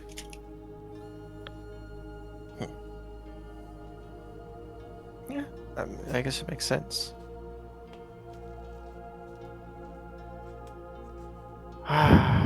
Well, I'm at least glad that we're today. The longer we're here, it just feels. God damn it! Did that even pick up anything? No. No. You heard the longer we're here feels blank. Fucker! I just looked up and I immediately saw that it was showing as not picking up. I'm gonna turn auto sensitivity off, and we're just gonna. That may fuck me over for how loud things are, but we're gonna see if this helps. Zara says that the longer that we're here, it just feels wrong. More wrong, excuse me. I agree. Duradon, Mhm. technically your track record is very good. Because you have survived. No, I really don't count surviving if I had to die. So, But you're not dead. You're still Yes. alive. yeah, see, that would be like fantastic in a world where like death couldn't be fixed with diamonds. I still did die, and I still did experience the pain of like my soul leaving my body, even if it was for a small period of time. You're Like- overreacting. No, like I guarantee you, I like jest. there's like physical pain that like I can pretty much. I was like, you've been dealt pain in all different types of forms, and you're like, I can really shirk it off like a bear, but like the psychological horror of kind of being cucked for your afterlife, that kind of doesn't go away. That sticks with you. That's not right. That's terminology. I mean, I sit in a chair and I watch my afterlife try to bait me to come closer. And Oh, wait. You're also Diamond, Kalistar. yeah, So, like, you would be going to your family instead of a realm. That must yeah. be... Oh, I apologize. I didn't fully think of that. Wait, so Eh, wait. When you die, you go to like a star? No, that's not what that. No, That's not what a there's Calistar is. countless afterlives. Kalistar is his species.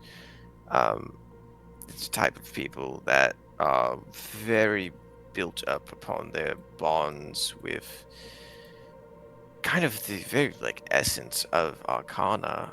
Not in the magical casting sense, but like the way that it connects individuals. Allows them to speak in their heads, as I'm sure that he's done to you many times, but also like because they're so in tune with the world itself, their version of an afterlife is not this. They're separate from where others would lie to their different realms and different gods, or different claims, different souls, of course. But if they are outside of divinity when they die, they have a linked kind of afterlife that they share through their mental bonds. Yeah. It's not, you know, I wouldn't necessarily say it's more pleasant than others, because you don't really get to choose who is there. hmm But We also, because of the linking, we can't really partake in certain things like dreams. Like I've never had a dream before. Um, yeah, yeah, Never seen like I mean, I anything. did give you something close to a dream. I mean, but that was more Well, that so. was mischief, you know, Yeah, but similar. Illusionary magic, I guess, is close to yeah, but like dreams. an authentic depiction of like a fantasy world of my creation that happens when I'm asleep. Nah.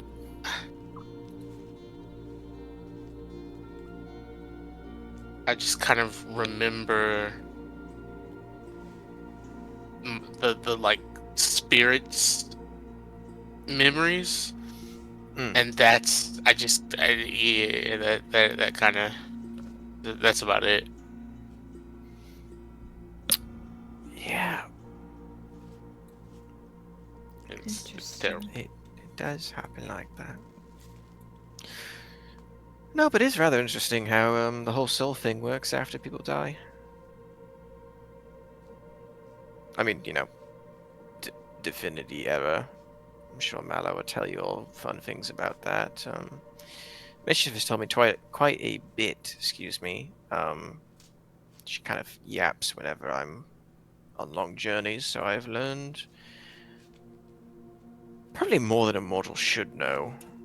Disturbing amount. Like that random Kalistar bit. That was an interesting pool. Um, Not many people know who we are, let alone what makes us different. Not many people know that Drow physically couldn't exist on the surface a few hundred years ago. Why not? Physically, our eyes were not conditioned to deal with high density light. It would physically blind us and make us incapable of any normalcy unless we had magical protection. But very few of our species are that high level arcane casters. So you're special. No, I'm from a different time period. We've evolved to be past that sense, as we kind of mingled with species that have, been on the surface for much longer, and we started our own encampments on the surface. And over time, we evolved to not have to deal with such, nuisance. But no, I don't know if draft this time are currently affected by it.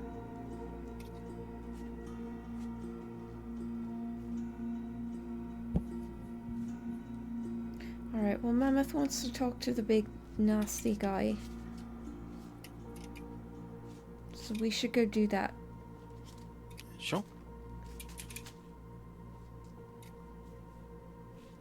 You guys make your way over to Malar's den. Kipley sits outside of it. I was gonna say, do we all enter? Dordon doesn't mind entering. Sure. Kipley waits outside. Mustang waits with you. Zyrus just kind of gives you a nod. We'll just go as the others enter. She goes, just in case anyone needs healing, I'm gonna go in. Sure, just in case. She kind of gives you a weird, okay, look, and kind of falters in behind them. So it's just leaving you and Mustang outside. As you all enter, you see the door, you pull on it. It takes a lot more effort to do now since it's physically being held in by vines and roots, but it does still kind of function like a door. It's just more, you're trying to actually put more weight into actually bending vines than actually breaking them. And as you enter, you can see that the room itself is a bit more cleaned up.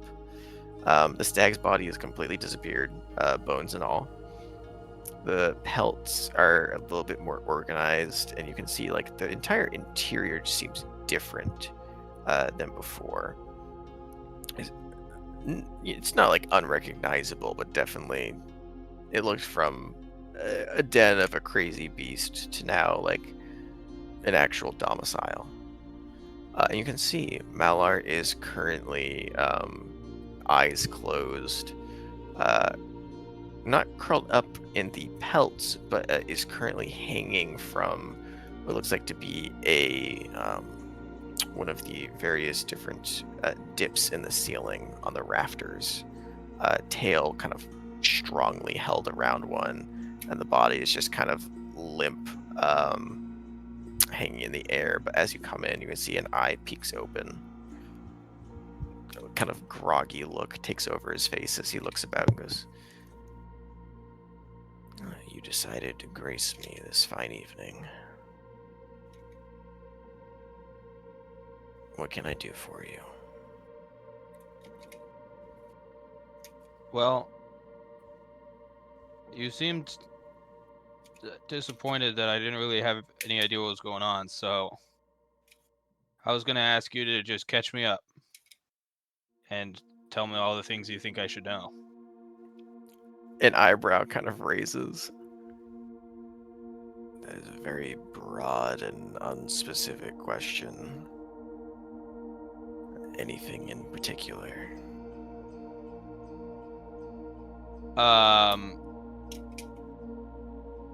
Yes, well, so you said earlier that you thought I had a task for you. Do you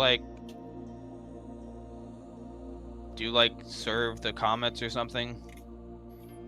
No, I don't serve the constellations themselves, but you bearing the mark, I presumed that you were a messenger for the comet.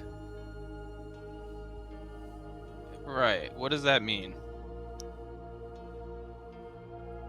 He kind of narrows his eyes again and just goes,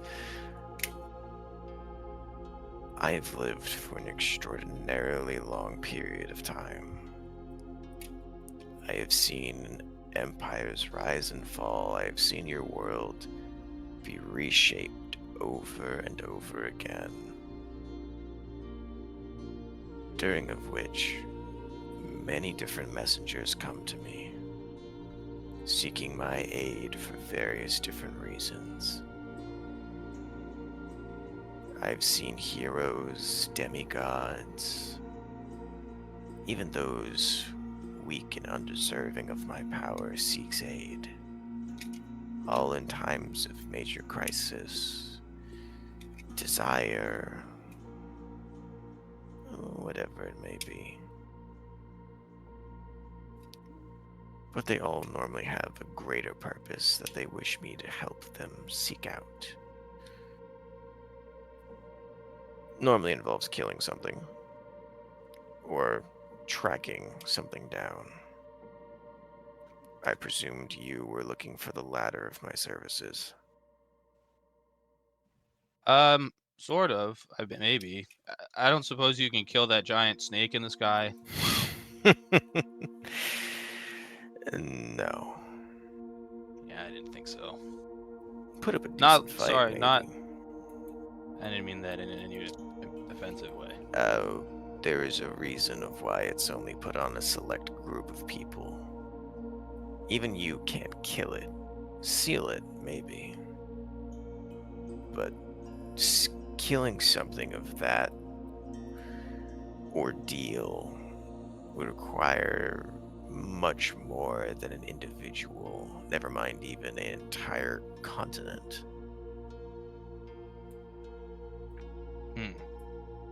Of which I presume you have no idea how it was actually sealed before. No, I think my grandpa did it, but that's as much as I know. Maybe originally, but not for a long time. So how do I go about sealing it? I have not the faintest idea. Oh. I am not one of magic or rituals. I am a man, well, was a man at once time. Oh, I can speak. Common. I was once a man who took on this role of the hunt. Unless it involves anything in my domain, I'm not going to be much use of you. But I do know those who could. And who would that be? Well, you're already headed in their direction. Excellent. What kind of circle are they belonging to? The people at Ironwood. Oh, you mean the actual Druidic circle? Yeah, I asked some of the other people that we were with, and they didn't know either. And so I'm just curious.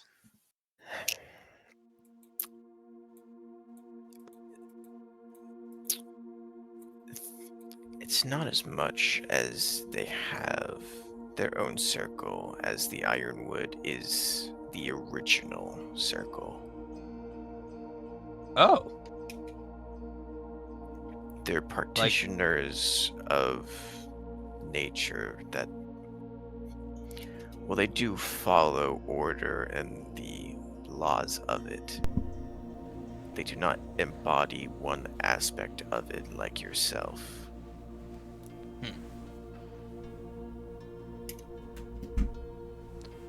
That's good to know. I believe many of the current generational beings describe them as a sort of the original primal paths for where all your circles came from. Primordial path? I don't know. I don't really bother to keep up with the linguistics of humans.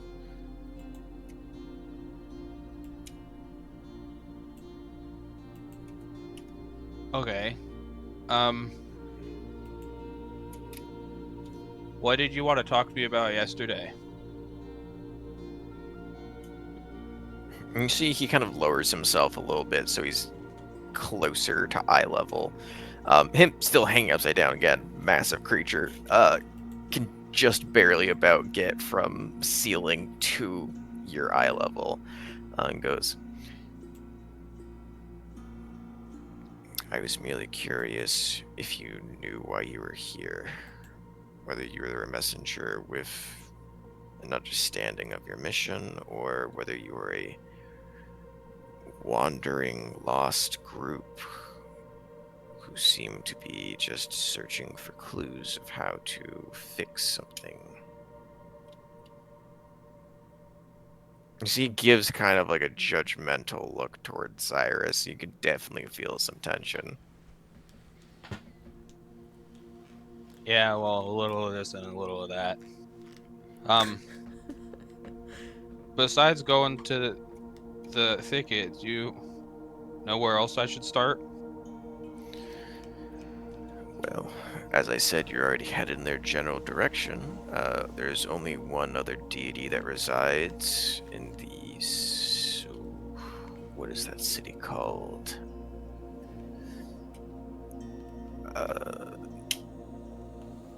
Drain. Moment pauses. And you just hear this like deep general like drain, and it just kind of echoes throughout the chamber, and immediately hear running footsteps and a very tired-looking orc who was sleeping from his duty as the night shift comes running in. Right, yeah. Sorry, I'm here. What's up? What's going on? The cities. What is the one furthest east called? The city of wizards and mages. I be Relin, Malish. Oh, yeah, we're going there Right. too. You are looking for the Lord of Knowledge. He will be rather challenging to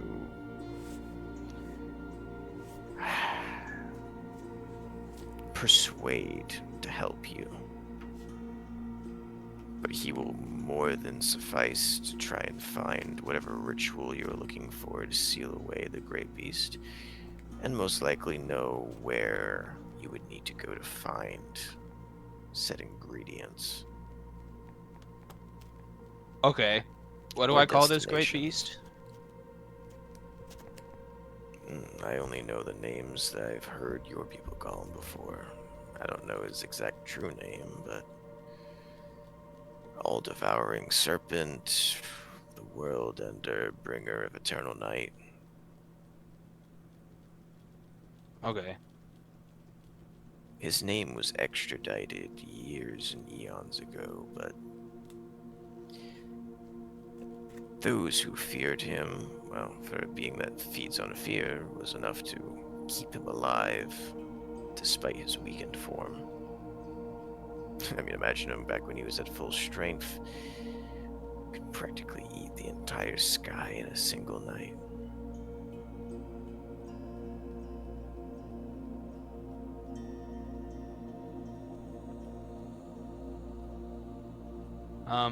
Well, alright. Unless there's anything else you think I should know. I think we'll be getting out of here. I would give you a warning before you do. I can have my scouts escort you to the coast. Past that, my territory doesn't stretch across bodies of water, but be very wary of the friends that you keep and the company you bring to this mission. And it kind of looks over towards Cyrus for a brief moment before glancing back around to the others that have gathered in the chamber. You carry powerful allies, but also dangerous, potentially mission. I don't want to say it like that. Let's just say that they are both allies and also potentially compromising for what you specifically have to do. Okay, yeah, that makes sense. I know what you mean. Good. You will be a very useful asset while you're here. And I do encourage you to get more in touch with who you actually are. The Iron Thicket will be a start. Okay. Do you already know how to enter inside the thicket? I have no idea. Gives you a nod. When you approach, you will see no entrance. You will see no sign of a grove, nor any forest that you can comprehend as being habitable.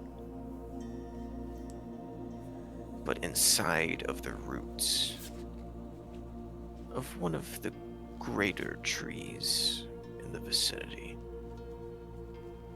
you will find a small nook. And all you need to do is activate the rune inside of it, and the entrance will open.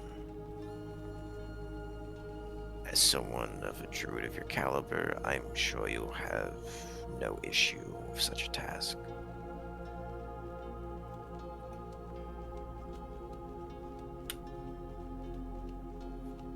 Okay, yeah, I'm sure we'll be just fine. As for dealing with those inside, I don't really have any help for you. I warn you, they're not the friendly type. The fact you made it in will mean one of two things. Burglars who are extremely adept at their craft, or a druid who has wandered back to their origins seeking something. And they're not ones to give out information nor aid for nothing. Come with a bargain, something to entrance them.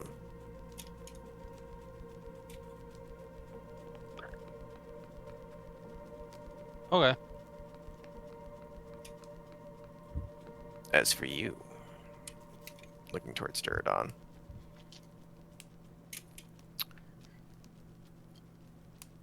I would be very careful around the thicket.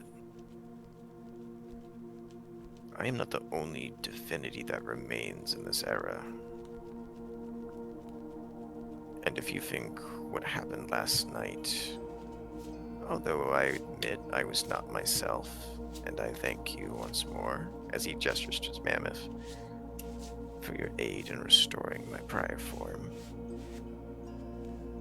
There are others who will not take as kindly to your actions. I smell the blood on your hands, but others have other ways of knowing what has been inflicted on their children, their followers, their chosen favorites.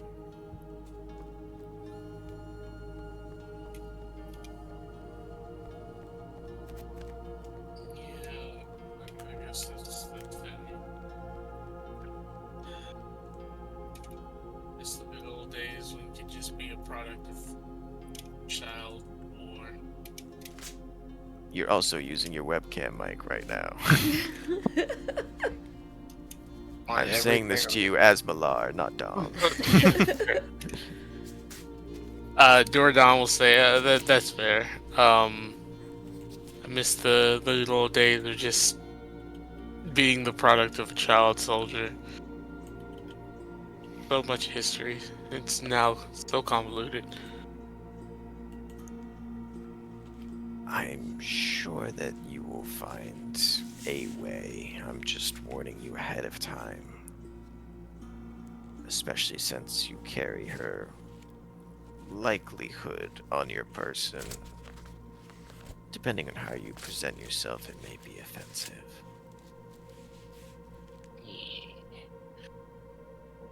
Go ahead and make me a, I will allow either insight or, intelligence. Let me tell you. Insight's where it's at. You don't want to use intelligence? You want to use that plus No. 0? No, I got a +1. Charisma's my +0. Hey, my apologies. That's an 8. Listen, sometimes if you want that intelligence check, I bet it would have been better. I swear to God, the intelligence would have been better. If you want, you can go ahead and use a. That was Technically it stupid. was. You can use an inspiration die if you would like towards the end of the night anyway. Yeah, I'll use an inspiration to. Come on, insight, don't fuck me. Natural 20. Natural Let's 20. go. Yeah, it was a decently high DC anyway. It was looking for a 17 or higher. You get the strong sense for the implication and kind of. He's not trying to dance around anything, but he's also not just revealing information. Unless Mammoth is asking, he's not revealing information immediately, like with to you specifically, but with the warning and the implication that others will know what you've done. You're going to a Druid Grove, and that you have her likelihood on your person. You kind of piece it together that there's only so many things he could mean, and you kind of feel the weight in your bag of the new figureheads that you picked up from the very night prior. One of them being a maiden who has a bow, and on the other side, an old man with a staff.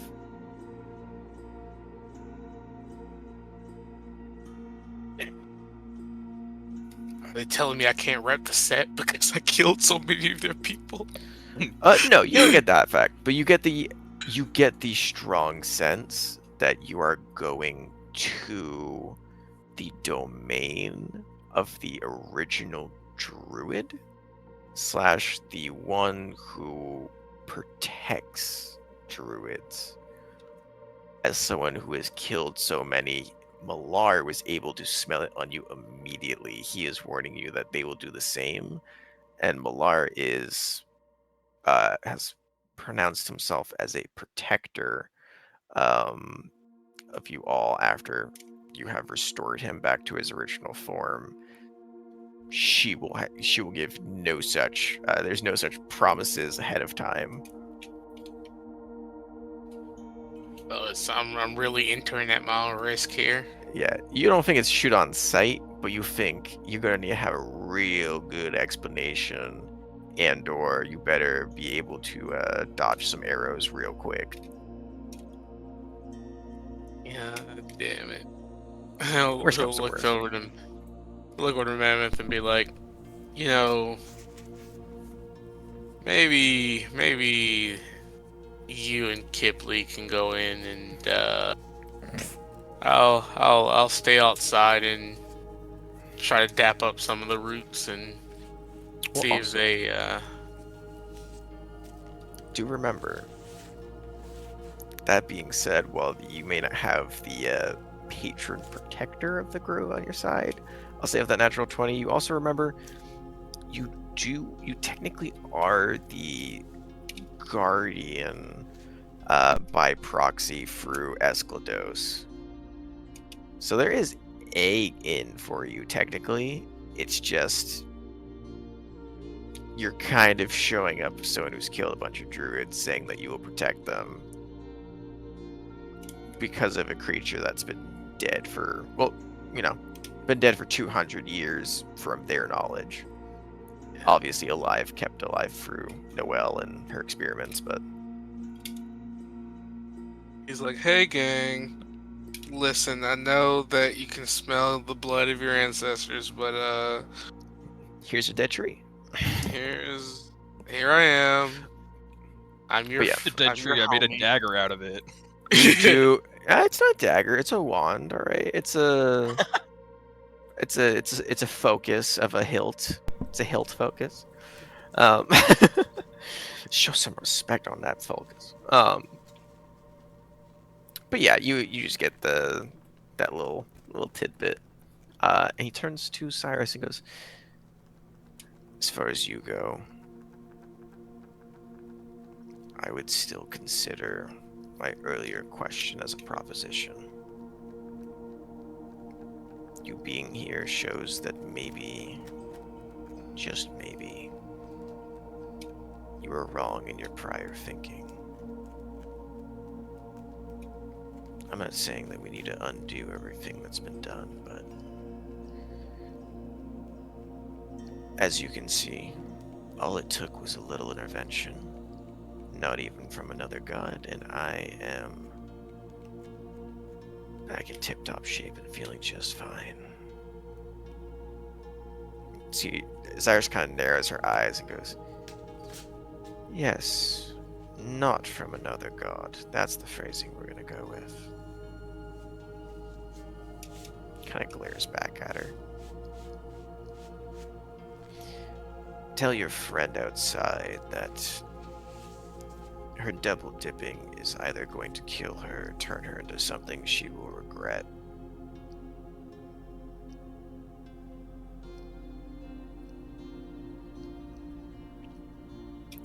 I can tell when a beast is predator or prey, whether they are on a section of the natural order or they have stepped off of its structure. Do it once, you become a monstrosity or undead. Do it twice, you become something that is far worse than already the two worst things you could be. But that's their problem. And you already got a whole bunch of your own, so. Anything else?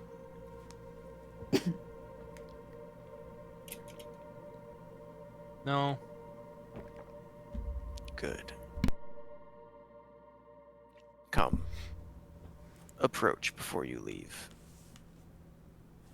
Okay. Do you step up to Malar?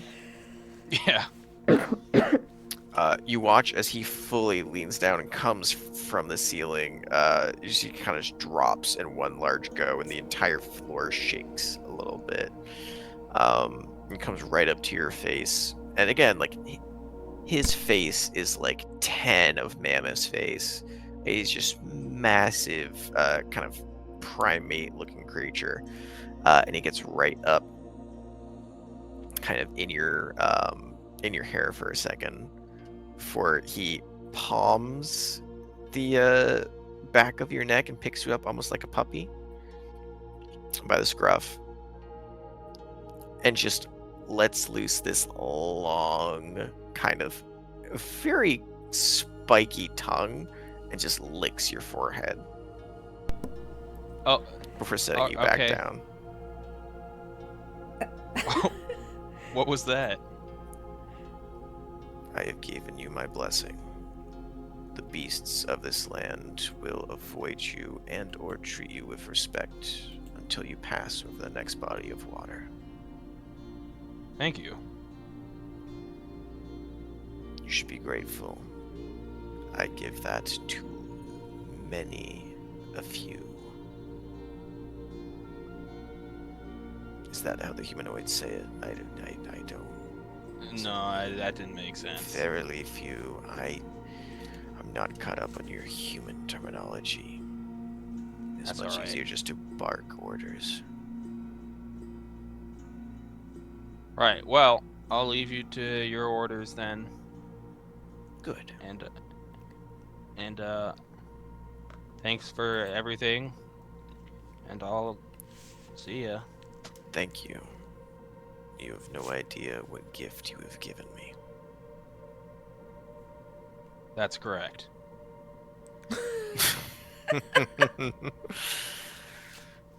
Good luck, child of the comet. I hope we cross paths again. Thank Perhaps you. on a hunt. Perhaps. As for you, he turns and looks at Duradon. Whether we see each other or not, I have a feeling that our paths have already been intertwined for a long time, and you never knew it.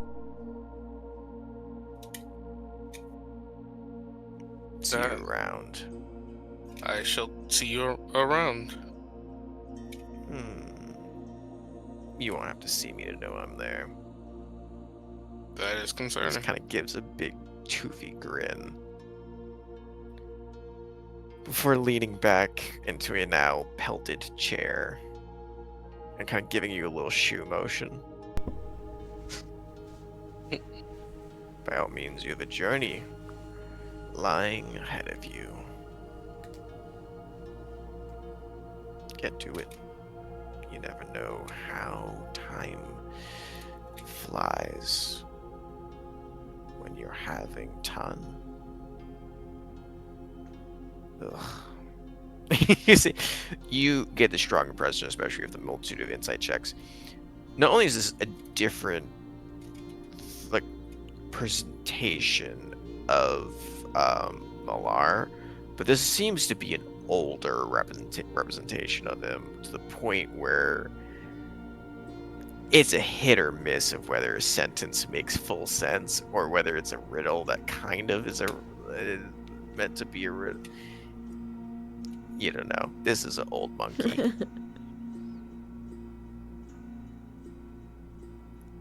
But you guys head out. You can see Kipley as they exit. Mammoth has a new little slick back in his hair, otherwise unharmed. And you guys are free to leave the Forgotten Hollow for now. And as you head out, both Drain does not offer because he is immediately going back right to bed, but a slew of new faces from a scouting regiment offers to guide you to the coastline in a day's journey if you would like the accompaniment slash guide of how to get there quicker. Cause if we go to the map, there's a map for things. Where is it?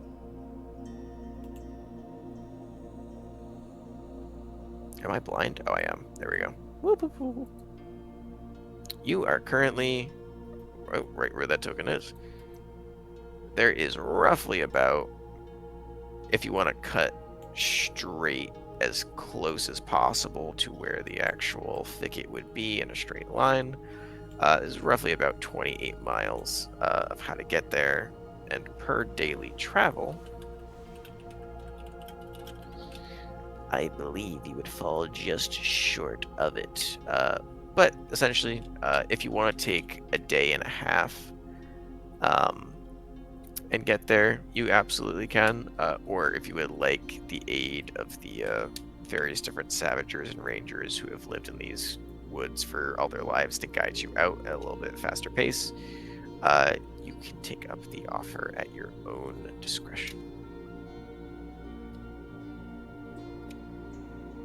I like the second idea. Essentially, whether or not you want to be involved with these people or not. Shit, we already did so far. Sure. And as you pass by Mammoth, you are reminded that that little green dot goes by the Circle of Serene. It's obviously out of the way, but if you would, whether you want to visit it or not, you may be able to see it as you walk by. Yeah, he doesn't really want to visit it. Cool.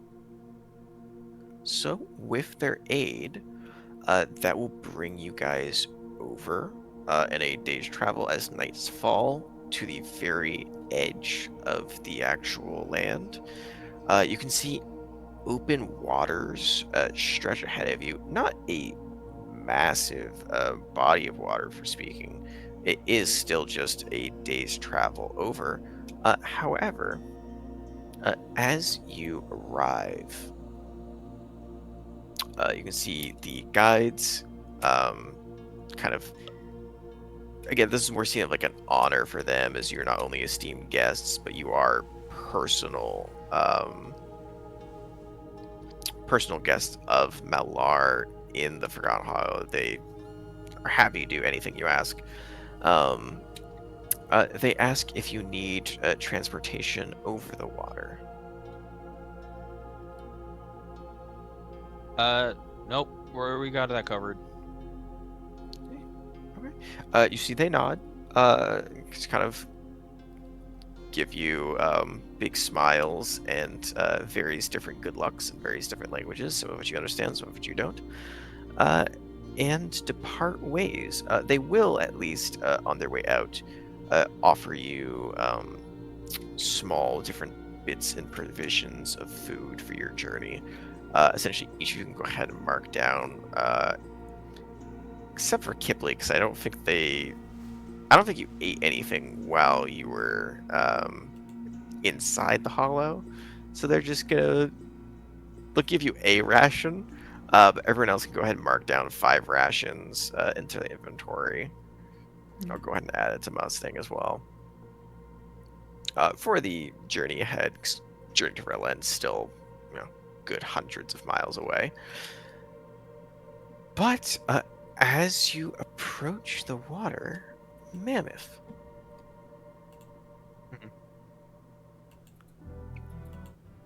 What would you like to do?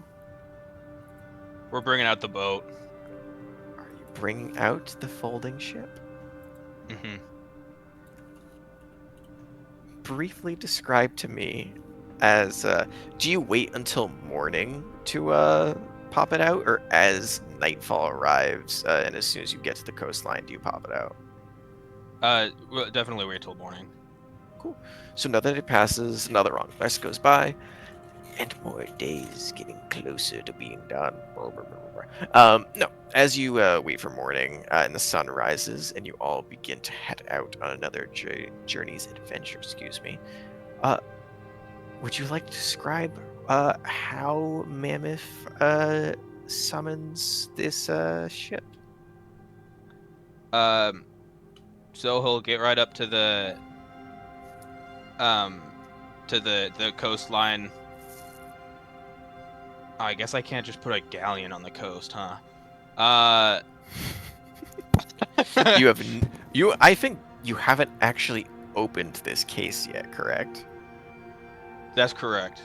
Yes, you don't even know what this is gonna look like, never mind how it's going to function. Regardless, I mean, that doesn't change. It's what I a was gonna learning experience, yeah. I was just gonna like hold it out, I guess, as far away and start like shaking it like it's like not exactly like a trash bag when you're like trying to Oh my unfold god. it or whatever, but like kind of just do one of those and try to like oh fuck, what are they called? I don't know, not a slap bracelet. Oh my along god. those lines, like you get the idea. We're just kind of like see if it like unfolds The and like slap bands? yeah, yeah, just kind of like Oh. shake it at the air and Shake it so it becomes straight again. Oh my god. yeah, I guess. Cannot believe that. Cool. Go ahead and just give me an intelligence check. Oh boy. I know.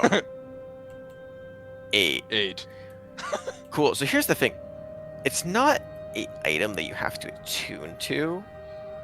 And you never, like, you got its properties from, this is from Mischief's deck of many things. So you understand what it's supposed to do, but you spend like a good 10 minutes trying to figure out its functions, and you are getting nowhere. Like, you're shaking it, nothing's happening. You're just kind of holding it out, kind of like a very dangerous, almost like you're giving like a very dangerous dog air jail.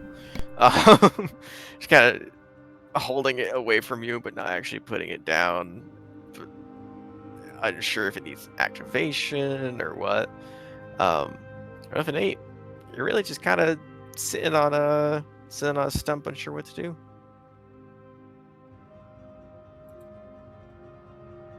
I mean, I'll try to ask Zyrus slash mischief. Like, how do Why I are you work asking this me? thing? I have not a single clue. Well, get the other lady out. Close shift turns to mischief. Why are you asking me? I have You no gave it idea. to me. I didn't give it to you. That deck was created when I was a whole person. I am but a fragment, and therefore have little to no recollection of ever making such an item. It's also Well, should be self-explanatory. I assume it's a boat you put it in the water. yeah, right. I didn't try that. I thought I had to unfold it first. Oh, did you not unfold it yet? I can't get it to unfold. I didn't try manually unfolding it. I don't know how magic boats work. Okay. Do you want I'll some try help? manually unfolding it. Sure. How would you like to help, Kipling? I just gonna start tugging at it. So, Mammoth on one end, Kipling on the other, start trying to tug open a folding ship, of which I will remind you is literally folded like a backpack. So you're just pulling on either end to no avail. But I'm gonna give you a little bit of a.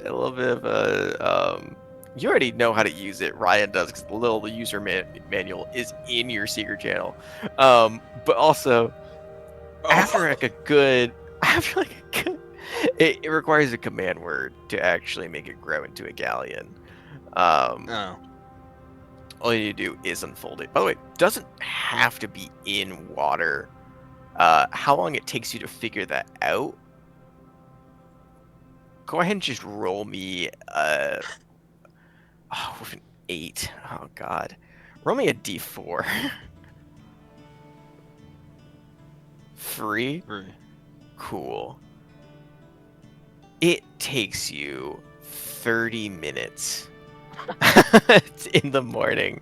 You're desperately trying to figure out how this is working. The rest of you are like, the entire group is just watching as Mammoth struggles. Ghibli tries to help, but eventually you just kind of give up as well because you're just confused of why it's not working. Because you're clearly trying to pull it in the water, and that's not doing anything. But eventually, you don't have like a physical card for it, but you just begin to recollect that you may need to fully unfold it and put it in the water to actually work. You can unfold it right here. It's just going to be half on land, half in the water.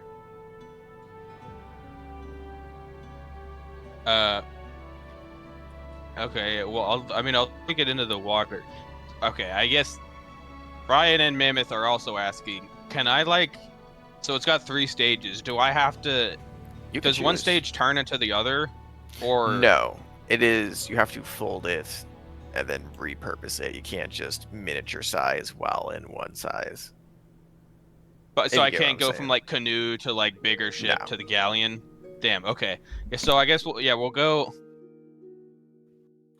Physically, how the item works, it's sad, but it is a new summon Yeah, every we'll go day. like 30 feet into the water. 30. Okay. Yeah. Sure. Maybe 20. 30 is kind of a lot. And we'll try to unfold it and see what happens. Kipley, make me an intelligence check. Durdon, you can make me as well. One as well, excuse me, but it'll be at disadvantage.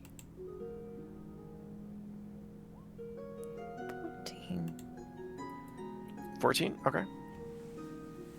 Durdon, I know saying an intelligence check at disadvantage is truly just spiteful, but 5. Oh, you rolled 14, so you did so good on the first one too. Brutal. Mainly it's just because that Durdon actually hasn't seen a dweller before.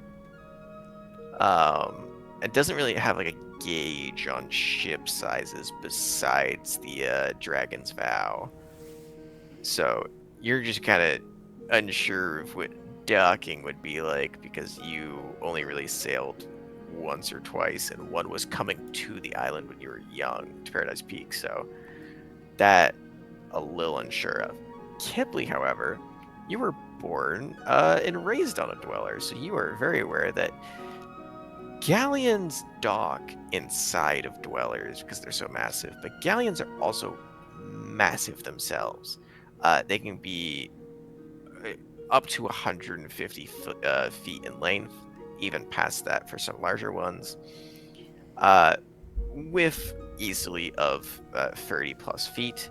But more importantly, they're big ships, not just, in their length and width, but in the depth and size of their hulls, and may need slightly more than 30 feet of water to not immediately rub against the shore. As she's helping Tug, she's like, "Ugh, how big what kind of ship did you say this was? She said it turns into a galleon. What, fuck me, a galleon? Yeah. How? That's huge." And she's like reevaluating as she looks at the number of them. Okay. We should maybe just throw it into the water as far as we can. It's gonna be a Okay, big it can also fucking be smaller. ship. Yeah, that might be better. Cyrus does kind of chime in.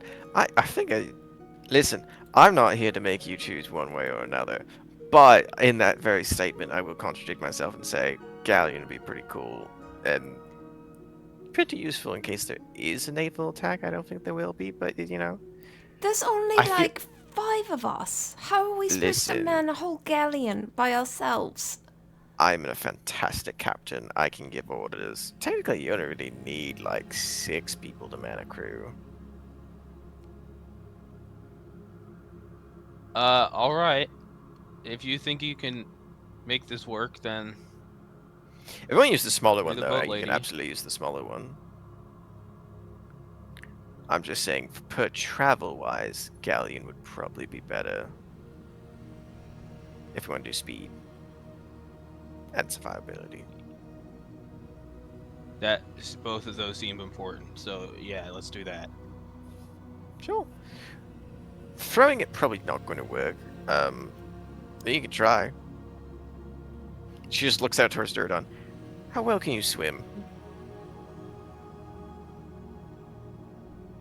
How well can I swim? As in, like, am I good at swimming, or am I naturally attuned to swim? How far Like, does do it you need think to you could go? swim out like 100 feet and swim back? I could fly it out. Ah, yeah, no, you could drop it in. I think, yeah. I don't think it's actually that heavy, so you could.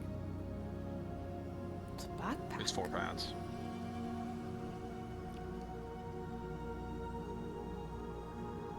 Yeah, it's up to you. Swim it, drop it. I've carried heavier. She holds out her hands. Here you go. She'll shift and fly out 100 feet and drop it. Cool. Do you just drop it? No, she throws it down. Throw it down. A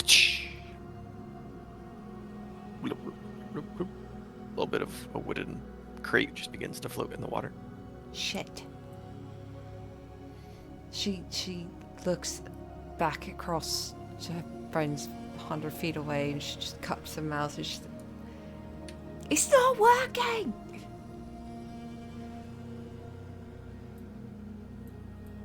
Did you unfold it? She flies down towards it. Big is the same energy. Did you turn it off and turn it back on? This is literally. Snatches it back up. This feels like a form of torture, but Ryan, you physically have the item. You know, bud. Unfolded in the water. No, it is unfolded when you drop it. That is not the issue. The issue is that you have to speak a certain command word depending on what you're trying to summon. Submit. Set by the user. So whatever Mammoth said the word was, that's it. It's Well, still if I not recall- working. That's the command word. What's the command word? I'm sorry. Work or like working, because that's what I set Work. the broom to. Oh my god, that's you said the I word. was like, I So wish it would it's- work. And then I jumped off the boat and started flying. That is true. You did make the broom work. Okay. You see Kipley like 100 feet away, just yelling at a board in the water, saying it's not working. And then immediately an explosion. Kipley, go ahead and give me a dexterity saving throw. Oh boy. 17. 17? Your spell DC is 16, right, Mammoth? Yeah. We'll go off of that. It's still gonna take half damage, but you're not gonna take the full brunt of a ship being brought into existence on top of you. You take 6 points of bludgeoning damage, Kipley, as you say it's not working. The second that the work is said, this tiny little foldable boat rapidly expands, and you watch as it blossoms out. And not only does it physically break out into like massive wooden exterior and showing off the size of a galleon, but you can see this is not exactly a normal looking ship. The exterior of what you see in front of you can only be described as a sort of like, it looks like a straight up a leaf. The sails themselves are made of an extremely like verdant green material. You can see the actual ship itself is extraordinarily long, but the masts are not anywhere normal to what you have seen before. They are rigged in a way that you already not being sailors would confuse you. Being sailors, you would still be just as confused. This is a ship that looks like it is built for speed. You do see there are a number, not cannons, but ballista on the deck. And you do see that it has this strange kind of almost scope looking, for lack of a better word, device on the front of it that is built into the rigging itself. And you see this butte that is currently unnamed. But Mammoth, as we end tonight's session, what would you like to call your new boat? Song of the Stars. Song of the Aw. Stars. Song of the Stars. In parentheses, foldable boat. Foldable boat. Brought to life. There you go. And that is in game Aw. visuals. That's awesome. I literally just thought about that. I was like, I wrote in my notes, I was like, name a ship or a house or something, Song of the Stars. That's cute. Because We that's love what my that. ship's name is in Helldivers. Oh, is it actually? Yeah. Hell yeah. I think that's like adorable, and like, you know, for Helldivers normally much more brutal. I think mine's straight up like the Iron Maiden or some shit. Yeah, I thought So much it's a worse. good juxtaposition alongside of like Flames of Destiny and like Yeah.